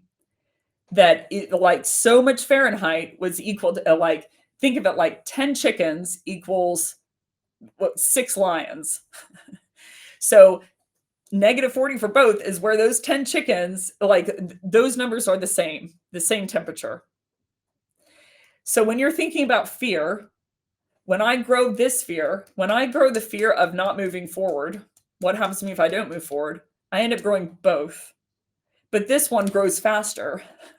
So even if it does work, that's why it hurts your chances of close. Doesn't help. So people will say, well, why don't you just grow this fear? That's kind of like saying, why don't I lose weight, but I want to lose 10 pounds overall, 5 pounds on my face, 3 pounds on my left leg, and 2 pounds on my ankle. People want to do that. They're like, I want to lose weight around my thighs. And it's like, that's not how weight loss works. You can't tell your body where to lose the weight specifically. You just lose weight overall. And it comes off where it comes off. That's how fear works. When you grow some fear, you can't just isolate, I want to grow this fear. You end up growing both. But the one that's going to paralyze them faster is the fear of action, not of inaction. So you do grow this fear, but you also grow the fear of what happens if they get the answer wrong. So it scares them still. So the point of it is, well, first of all, we have got to stop trying to manipulate our buyers' emotions. Put their emotions aside. Start thinking about what's the best thing for them. What's the most healthy thing for them? Maybe it's not to solve the problem. Maybe it's what they were thinking about, how they were thinking about solving the problem isn't the right thing. Maybe it's they missed an impact of not solving the problem. Maybe they thought that they should solve it, that if they took this medication, it would solve it within 2 weeks, but that's just not true. It's going to take 2 months. Maybe they thought it was going to solve all the problem, but it's only going to solve 30%. It's not going to solve the entire thing. Maybe the problem's not even solvable. That is what we should be focused on. What do they believe that's not true? And what have they missed? So that if they use us or not, if they buy our stuff or not, whatever, it doesn't matter. They are helped. Right? My goal is always to help. Like that's what the mindset should be of the seller. So when I'm going in and I'm like, I want to grow their fear, well, the fun thing is the only time that these things are negatively affect someone is when they're doing something bad to begin with. If I'm trying to manipulate their emotions and scare them into making a decision, even though I don't even know if that decision's correct, that's the only time it's going to hurt me. Right? That's like, so instead of worrying about their fear about something becoming true, their fear might be healthy and it also might be correct and also might be valid. Instead of trying to be more human and more empathetic, blah, blah, blah, so they lower their guard.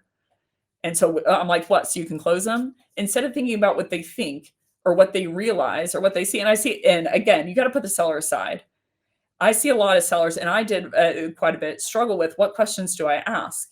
And the reason we have that difficulty is we're like, what question do I ask to make them realize that they should buy? That's a tougher answer, as opposed to what question can I ask to understand if this thing's a problem? That's very simple. What's the industry average of the metric? What's the point at which it becomes a problem? Then you ask what the metric is. Voila. They're like, this thing's super bad. And you're like, what do you mean by super bad? They're like, it's 3%. You're like, interesting. They're like, what do you mean by interesting? I'm like, well, industry average is less than 1. Anything less than anything under 2, or is it, sorry, anything under 5, and it's actually not causing a problem with blank. They believed that it was the main problem, but they were at 3%. And it's like under 5%, it's not the problem. When you find one of those, you end up growing the problem by default, and their fear, because you grow the problem by default when you find things that they didn't know. If I find 5 new impacts, you now have 5 new problems that they need to solve that increase the amount of budget, decision-making power, people are going to pull in, fervence, urgency, demand, all of that grows. So it grows the sale, and that it rushes the timeline for you as a seller, and not falsely and not manipulation wise. But the other thing that it does is it decreases this fear that they can't get that they're going to get the answer wrong for 2 reasons. And it grows your credibility for 2 reasons. You have just found things that they thought that weren't true. They're aware that they don't know everything. They are. That's why they research all the time. Is they're like, I'm going to have to solve this. Seller's not going to help me. I'm going to have to solve this. So I'm going to research. They know there's a bunch of stuff that they don't know. My power went out this weekend and my internet went out with it. I was completely aware that I was not an expert on how to get the internet back up. Right? And so I had to research for, like, I kid you not, 6 hours. My internet shutting down, wouldn't come on. I learned about what's the difference between a modem and a router or router. I didn't know that. Or the difference between fiber cables or all the different color fiber cables. I learned a lot about the internet this weekend. I had to learn that. Why? Because the seller won't help me. I know I have to self-diagnose my problem. So instead, and I was scared of, like, it would make it even worse if I try to run the credit card and I still can't fix the internet. So instead of trying to grow my fear, maybe it's a healthy fear, try to grow my ability in being able to solve it. Sometimes that's with, hey, you actually don't need to change this. So their confidence grows because their ability grows because you found things that they didn't know. They're aware that that bucket exists. Buyers are. They just are. So when you take out of some of these things, they're like the pot smaller, but also they see you as you're on their team and you have higher credibility. I want people on my the team. Trust is defined as 3 things. You trust in if they're telling the truth, you trust in their agenda, and you trust in their ability. Both of those latter 2 are very important. Usually sellers get dinged out here. Like, I don't believe you as a seller because I don't believe in your agenda. I believe your agenda is not necessarily bad. It's not to not help me or hurt me, but it's to sell, right? So you end up hurting me by default. But even if you are after my own good, but your ability is low, sorry, I'm going to say it a lot. I still don't want you on my team. Sometimes the problem's the heart. Sometimes the problem is the head. That it's like, we need all 3 of those. So instead of thinking about what they're afraid of, maybe you're lowering their fear for something so they move forward, but they should have been afraid of it. Right? So instead of thinking about their fear or how to realize something, focus on how do I find the things that they don't know to grow their ability, decrease the likelihood that they will get it wrong, or that if they can't solve it, they know it ahead of time, and their ability to diagnose. I'm not only saying this thing's, this isn't true or you missed this thing. I'm amping them with the data so that they can tell moving forward. You teach them how to fish and, how to fish, and you get the fish in the room. So instead of having the goal of emotion manipulation, I would take my North Star as helping the buyer, finding things that they didn't know. That's where it is. Okay. Fifth thing of Strange Things. I really am going to speed up on this one. I promise. I know I keep saying that. Okay. So the first one was the unknowns about the 3 dimensions. The second one was all the themes. The third one was that there's good and bad to everyone. And that's the Stranger Things. Strange Things both were. The fourth was on relationships we didn't know. The fifth was on role, is going to be on roles. So now that we know, I have all the relationships correct, I wanted to go into the roles, some of the roles that you may have not caught. So this is going to be fun. Okay. For 100%, I'm going to put this on record. I can't wait. The reason I wanted to do all this today, I could have busted it up in 3 parts, but here's the thing. After tonight, I can watch 4 episodes. So I'm calling all my shots ahead of time. Okay. Murray is a Russian spy. Ted Wheeler is also a Russian spy, or sorry, a U.S. spy. He works for the government. Okay. So I'll start with Murray. Season 2.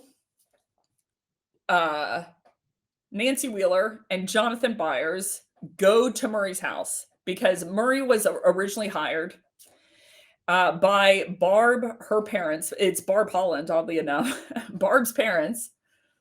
Maybe I'm related. Barb's parents. When Barb goes missing and she's dead, the Upside Down.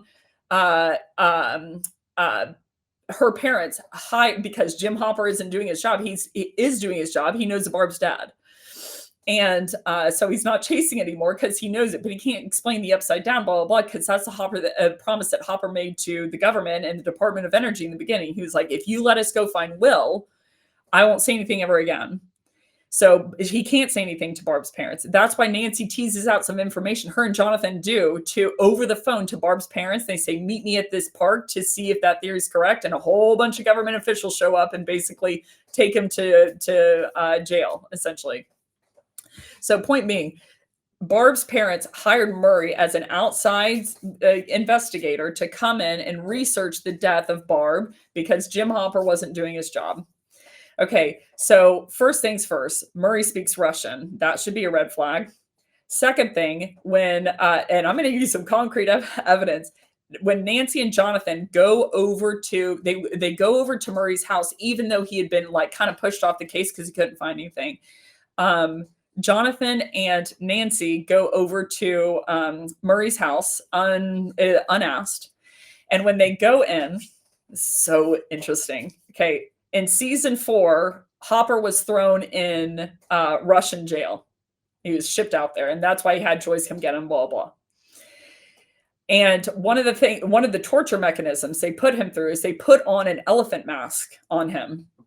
So it's basically what an elephant mask is it's a tube that's linked up to a mask. And if you won't give them the answers, they just pinch the tube so that you can't breathe. So if you go into, in this season, and I'm going to show you this picture, it's going to blow your mind. Okay. So they go over to Murray's house, unasked. Murray starts talking to him. He starts drinking Stoli vodka, which is Russian. So, and he invites Nancy and Jonathan to stay over. That's when they end up hooking up, and she cheats on Steve and because he's like, it's clear that you have an attraction for one another. But originally they said, we want to sleep separately. And Murray's like, okay, I think you're in love with each other, but whatever. So Nancy is sleeping in the other room. Jonathan's sleeping in the other room, but they both can't sleep because they both, are thinking about each other. And Nancy sits up at one point. Oh my gosh, it's going to blow your mind. Nancy sits up at one point on the bed. I took a picture so you can see it. And here's Nancy. She's like, I love Jonathan. Da, da. And what is that? That is an elephant mask. On Murray's shelf, there is an elephant mask right there, that black thing. So I slowed it down and took a picture so everyone would think I'm completely out of my mind. That is an elephant mask. The reason he has that torture mechanism is because he's a Russian spy. So he feels bad. He got involved with the team and he turns on his, Russian, like any spy, you don't know who's necessarily on your team. So when he goes to the jail, the Russians are completely unaware that he's a spy. Well, at first they thought he was that other guy. But so he turns, no one knows though. He was originally on, on Team Russia. That's the elephant mask in the background. But then when he gets involved in it, he starts to evolve. His character evolves. He evolves from bad to good, and he ends up switching camps, but no one knows anyway. So, all's well that ends well. That's why he learned Russian. When they kidnapped that scientist in season 3, that was trying to blow the energy up, and he's full-blown quote-unquote Russian, Team Russia. They kidnap him, and Murray makes really good friends with him. When that random assassin guy shoots, Alexei was his name. When he shoots Alexei, Murray is very emotionally affected because he's on that side. So Murray is a full-blown Russian spy. That elephant mask alone should convince. Ted Wheeler is also a spy, but he's a spy for the U.S. government. So I'll rapid fire some reasons why. The reason that Ted Wheeler married Karen Wheeler is not because of love. Nancy was correct. He married her so that he could cover up that he's a part of the government. Why? Because he lives in Hawkins. They say out loud, very prominently, Ted Wheeler is much older than Karen Wheeler. Right? So the reason they don't have a good connection, the reason they are, they don't have any love, the reason that Nancy said they aren't in love, and the reason that Karen is in the bathtub and then Billy shows up and then he's like, hey, and he's like, you look like Nancy's sister, which is correct, half correct, because he didn't realize it, but it's correct. The real reason she almost goes and sleeps with Billy is because they don't have a relationship. Why? And she doesn't know why. She doesn't know this, but Ted is a part of the U.S. government. Whenever the Dr. Brenner comes over to their house, Karen has a big problem with it. Ted, not so much. He said, not at all, actually. He says, we're all patriots in this house. Why? He is on their team. There's another clip in season 1 where Mike reveals a fact. He says, no, that's the Department of Energy. And Lucas goes, how do you know that? He goes, my dad told me. How would Ted know that? Because he's a part of the Department of Energy, because he is a spy for the U.S. government. Another piece is you find out eventually that Ted, this is very interesting. Ted told a coworker that there is a Russian girl on the loose. But when Ted is questioned about 11 living downstairs, he's like, I don't, if there was a Russian girl living in this house, we would know about it. Cause he's like, I'm Team US. Why? Cause he is a US spy. But then he was like, crap, there's a girl living in our house. I don't think she's Russian, but I don't know what she is. He goes and tells his friend, and then his friend or his coworker, then his coworker leaks it. Because he is a U.S. spy. So he is a spy. So that whole dumb act, the reason that he's always asleep is he's not asleep. He's listening to the entire thing. Okay. Holly's connected to Will. Patty, you already know that, is Miss Kelly is the therapist, which is Bob's half-sister. Okay. All the songs are good, not bad. The Running Up the Hill, that's bad, not good. Ella Fitzgerald, Dream a Little Dream of Me, that wasn't Victor Creel's Happy Place. It was, it reminded him of when Henry went into Transported and to go find Patty's mom because he loved her, and he essentially got knocked out because he went up into the attic. Also very important. Will, when they douse the vines, it hurts Will, right? But when Nancy shoots Vecna in the stomach and burns him to the ground, Will's fine. Why? He's not connected to Vecna. Why? Because he is the real tool that Vecna, or that the Mind Flayer is going to use in season 5. Okay, last sales theory, and then I'm going to drop the bombs, and then we're done. Questions to this one's going to be short. Questions to get them to realize something or admit something or say that they have a problem or build a case on something. For questions, the agenda is the culprit. Doctors and lawyers both ask questions. Doctors ask questions to diagnose. Lawyers ask questions to get someone to say something so someone else believes something. It's very important. That's why we think lawyers are sleazy and doctors aren't. Now, we might think they misdiagnose. We don't think they're sleazy. The goal of the questions matter. If my goal is to manipulate them or get them to buy, I'll ask digital questions. Do you have a problem with this? Do you have a problem with low email open rates? It's like, well, what's low? And even if they say yes, you don't know if what they think is low is actually low, or what they think is low causes a problem. So all questions have to be objective in nature and should always have the litmus test of, am I asking this question to get them to say something, admit something, realize something? They'll lead them anywhere, get them to confirm something's true. Like, you'll see this in mutual action plans. So let's say that we could do that. Would you buy them?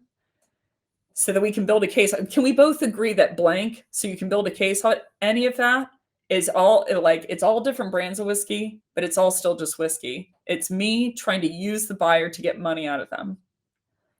So the litmus test you can ask yourself is, before you ask the question, am I asking this question because I genuinely need to know the information to diagnose? Or am I asking the question for any other reason? If you're trying to ask a question for any other reason, prove something, blame something, get someone to say something, the agenda is, how do I use them? They can feel it, they shut down, and the relationship is sour. That's why sales isn't working. 85% sellers aren't hitting 76% of their quota, 75% of their quota. 76% of SDRs are missing their quota. I'm in a quip. It's broken. It has been for a long time. I don't know why, jumping online, we're like, good job on this, good job on this, da, da, da. I don't think it's that people are dumb at all.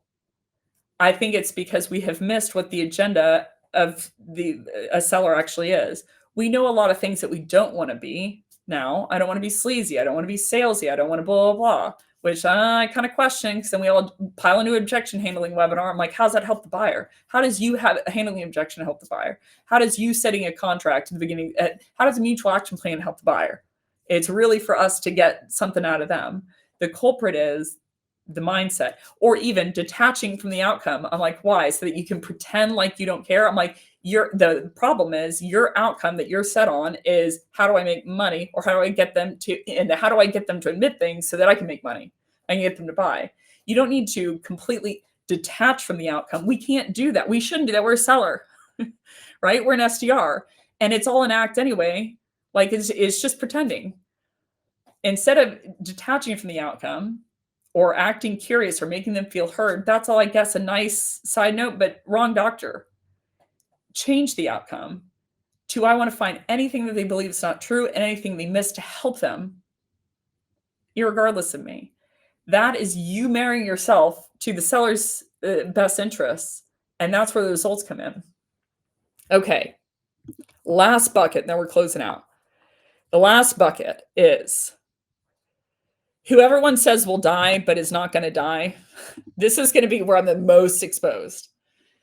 Bucket 6 is, and then we're done.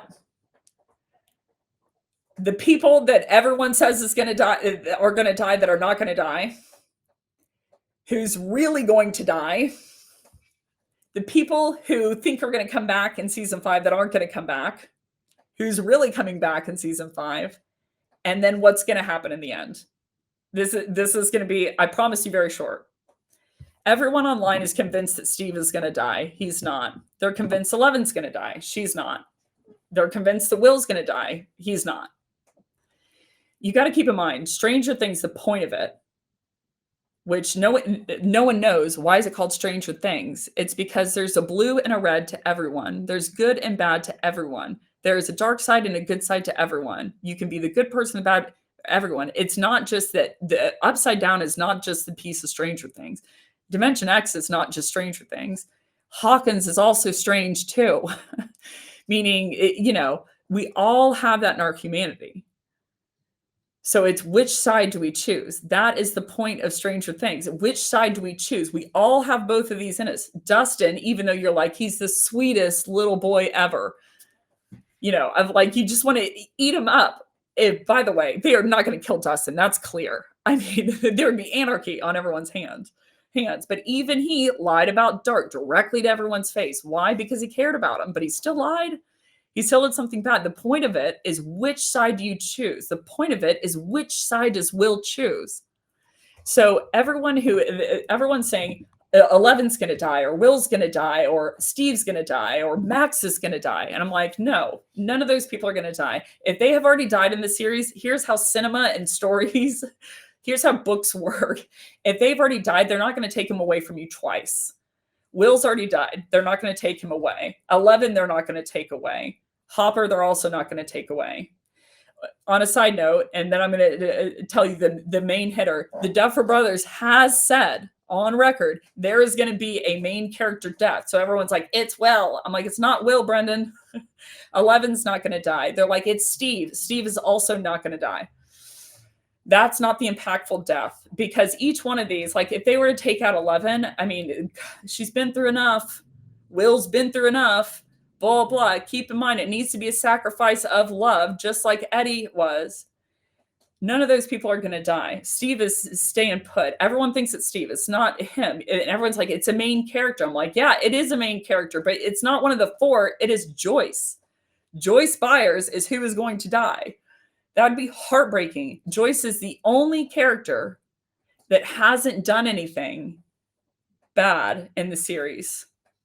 No one believed her. She's like, Will's alive. Jonathan even yelled. He was like, he's not alive. You just need to go to the funeral. She took that.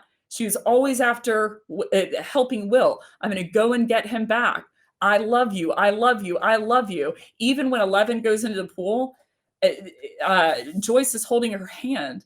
And she's like, it's okay. When 11's in that's not even her daughter. And she's telling her that she loves her, even though, she doesn't even know 11. She goes and rescues Hopper. She's the only character that has completely clean has a completely clean record. So she's going to be the one to go. In Hunger Games, essentially the whole point was, how do I save Prim? So in the end, Prim had to go. The whole point of Stranger Things in the beginning was, how do I save Will? And she will save Will, but she's going to go because of it. It's going to be heartbreaking. No one's relationship is really there. I mean, Hopper, right? But she's older, right? So I believe for sure that is the one that is going to be the main death. It's going to be heartbreaking. Of like, it never even comes to your head. Of like that would be it. Everyone's like, Will, 11, Steve, whoever. That's not going to happen. Now, I have a side theory in my head of like Jonathan, Nancy. Jonathan or Nancy are high candidates. Murray is also a high candidate, in my opinion. But it's going to be Joyce, for sure. That's going to be the main character that's going to be taken out. Everyone else is going to be fine. She was really the heart. She was the one that drove the love. She was the one that, and in the end, the whole point of the series started with, she was like, I have to get back my son. And here's the thing. Joyce also has guilt. The thing that she's guilty of, she feels guilty about, is the night that Will went missing, she was working. And so she was like, I wasn't there for him. She was like, I was at work handling stuff, and then Will, he's getting eaten alive by a Demogorgon. And so the guilt that she has is that he's in that situation, and I'm a bad mom. That's why her ex-husband, Lonnie, is like, oh, great parenting, Joyce. And she goes, don't you say that to me, because it's her biggest insecurity. Is she was like, when she's a wonderful mom, she was just working. So in the end, she's going to make a sacrifice. And that sacrifice, she's going to sacrifice herself to save Will and the others. Okay. Here's the big, who's going, people think Eddie's going to come back. He's not going to come back. Chrissy's going to come back. She's not going to come back. They think Barb's going to come back. She's also not going to come back. Who is going to come back? And then I'm going to give you the big close finale. Maybe Billy. Maybe. I could see that. Who is going to come back for sure is 8. And here is why. Well, first of all, she was seen at the premiere. But you still have this open question of, how are they related? in season 4, and there's Easter eggs all over the place. There's little hints all over the place. Throughout the series. That's why I love the series. Duffer Brothers, if you're watching this, I love your freaking work. It was so good, so well thought through, and I grew up during that time period. So all the music's spot on. So, in the end, there's going to be 2 bombs. It's going to blow your mind. At least I think it is. They're like, the big reveal is going to be, Henry's 11's father. I'm like, not big enough, buddy. That's not big enough. So, in season 4, whenever they're playing Dungeons and Dragons, it's Erica Sinclair in spot for Lucas, and it's Dustin and Eddie is the main player. They say, what are you going to do? Are you going to double down and risk the points? Or are you going to cut your losses and run? So they all huddle up as a group and they say, no, we're going to go into this thing. We're gonna. I can't remember what the rally cry was, but they're like, we got to do this. So what they have to do to overcome Eddie is he is 19, or he has enough points to where they have to roll, which is very, very unlikely. They have to roll 20. The first thing and they have two tries, and at the same time, a basketball game is going on. And the team leader, I can't remember his name, who's dates Chrissy, who's bad in the end. They have a certain amount of points, and they need to overcome this team. So they have I can't remember how many seconds. They have a certain amount of seconds, which it is irrelevant. I looked at the clock. They have a certain amount of seconds to make this shot. So she rolls Dustin rolls the first one, and he rolls an 11. And Eddie says, who's the bad guy, says it is a miss because 11's going to try to overthrow the Mind Flayer, but she's not strong enough. And at that exact same point, you transition to the basketball game, and the first guy makes a shot, and it hits the rim. And then Lucas gets the ball, and Erica Sinclair, his sister, gets the dice.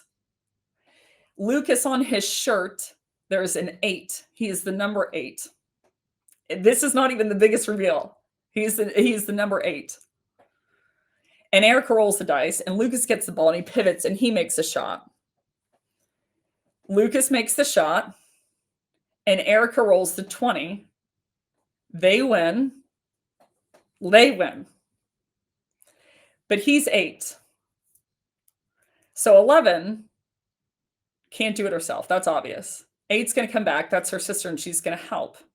I hope that this blows everyone's mind. 11 plus 8 is not 20. It's 19. So they only need 1. My biggest prediction is that Henry is going to work together with 8 and 11 to overthrow the Mind Flayer. Here's why.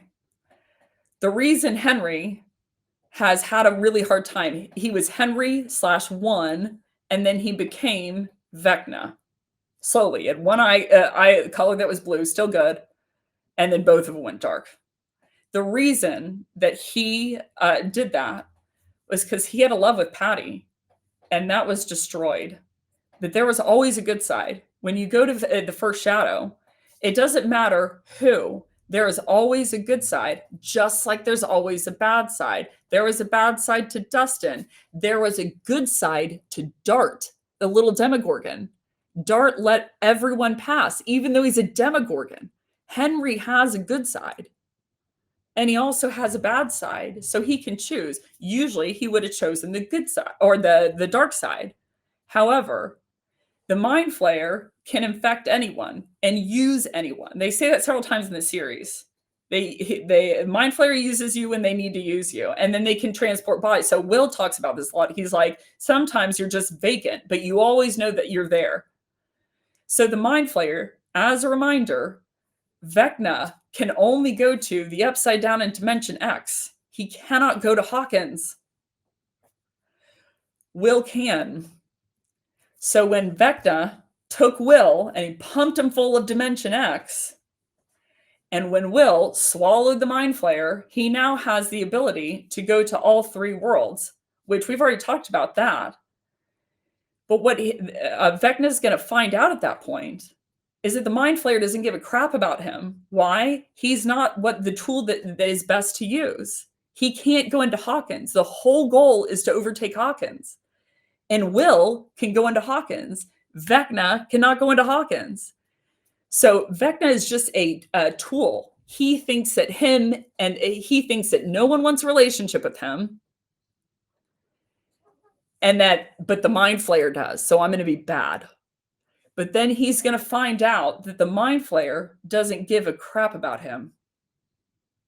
And that who still loves him is Patty. So he's going to realize at that point, the Mind Flayer wants Will, not me. I'm not special to the Mind Flayer, but I am special to Patty. And Vecna, mark my freaking words, is going to be the last one that's needed. So for all three of them who have Dr. Brenner's as a father, I have goosebumps, are going to combine together. He's going to have a complete redemption arc. And they're going to overthrow the Mind Flayer together.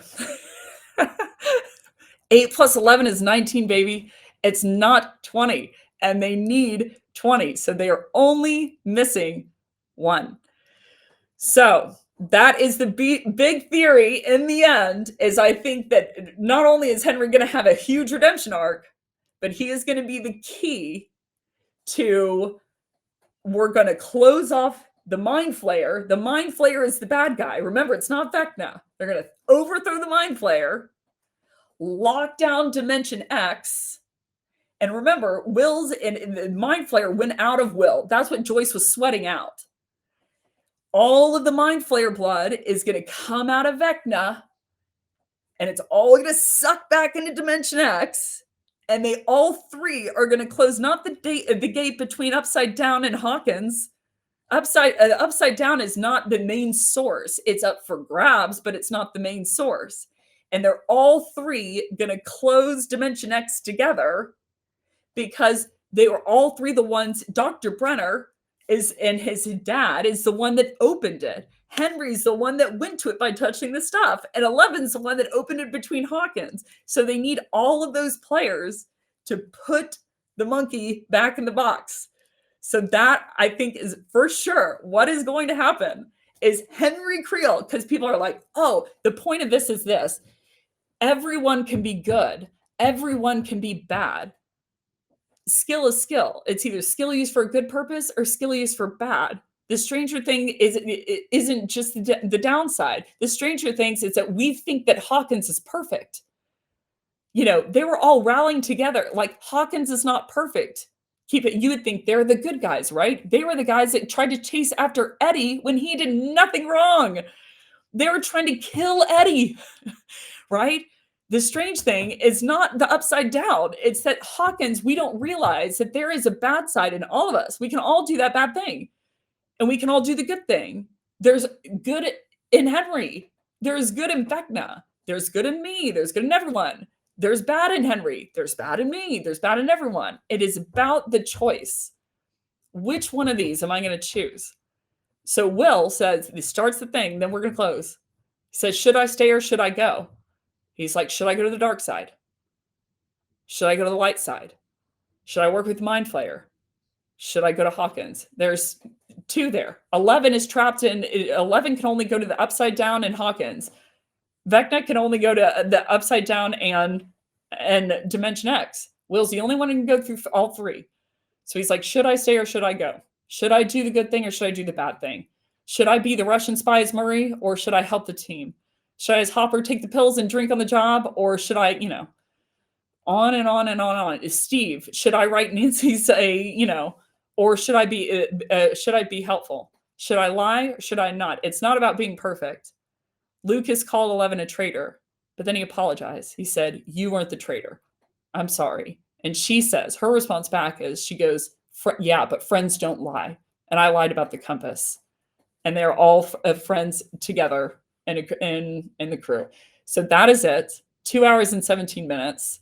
But hey, season 5 is going to be whatever, it's going to be nine. I think it's going to be 8 episodes. Actually, it's 8 episodes. So anywho, that is my major prediction: is that there's going to be a redemption arc for Henry, and he's going to be the key, so that all of them as a team can close Dimension X together outside of time, and they are removed from all that stuff. So they learned to choose the good side of their humanity.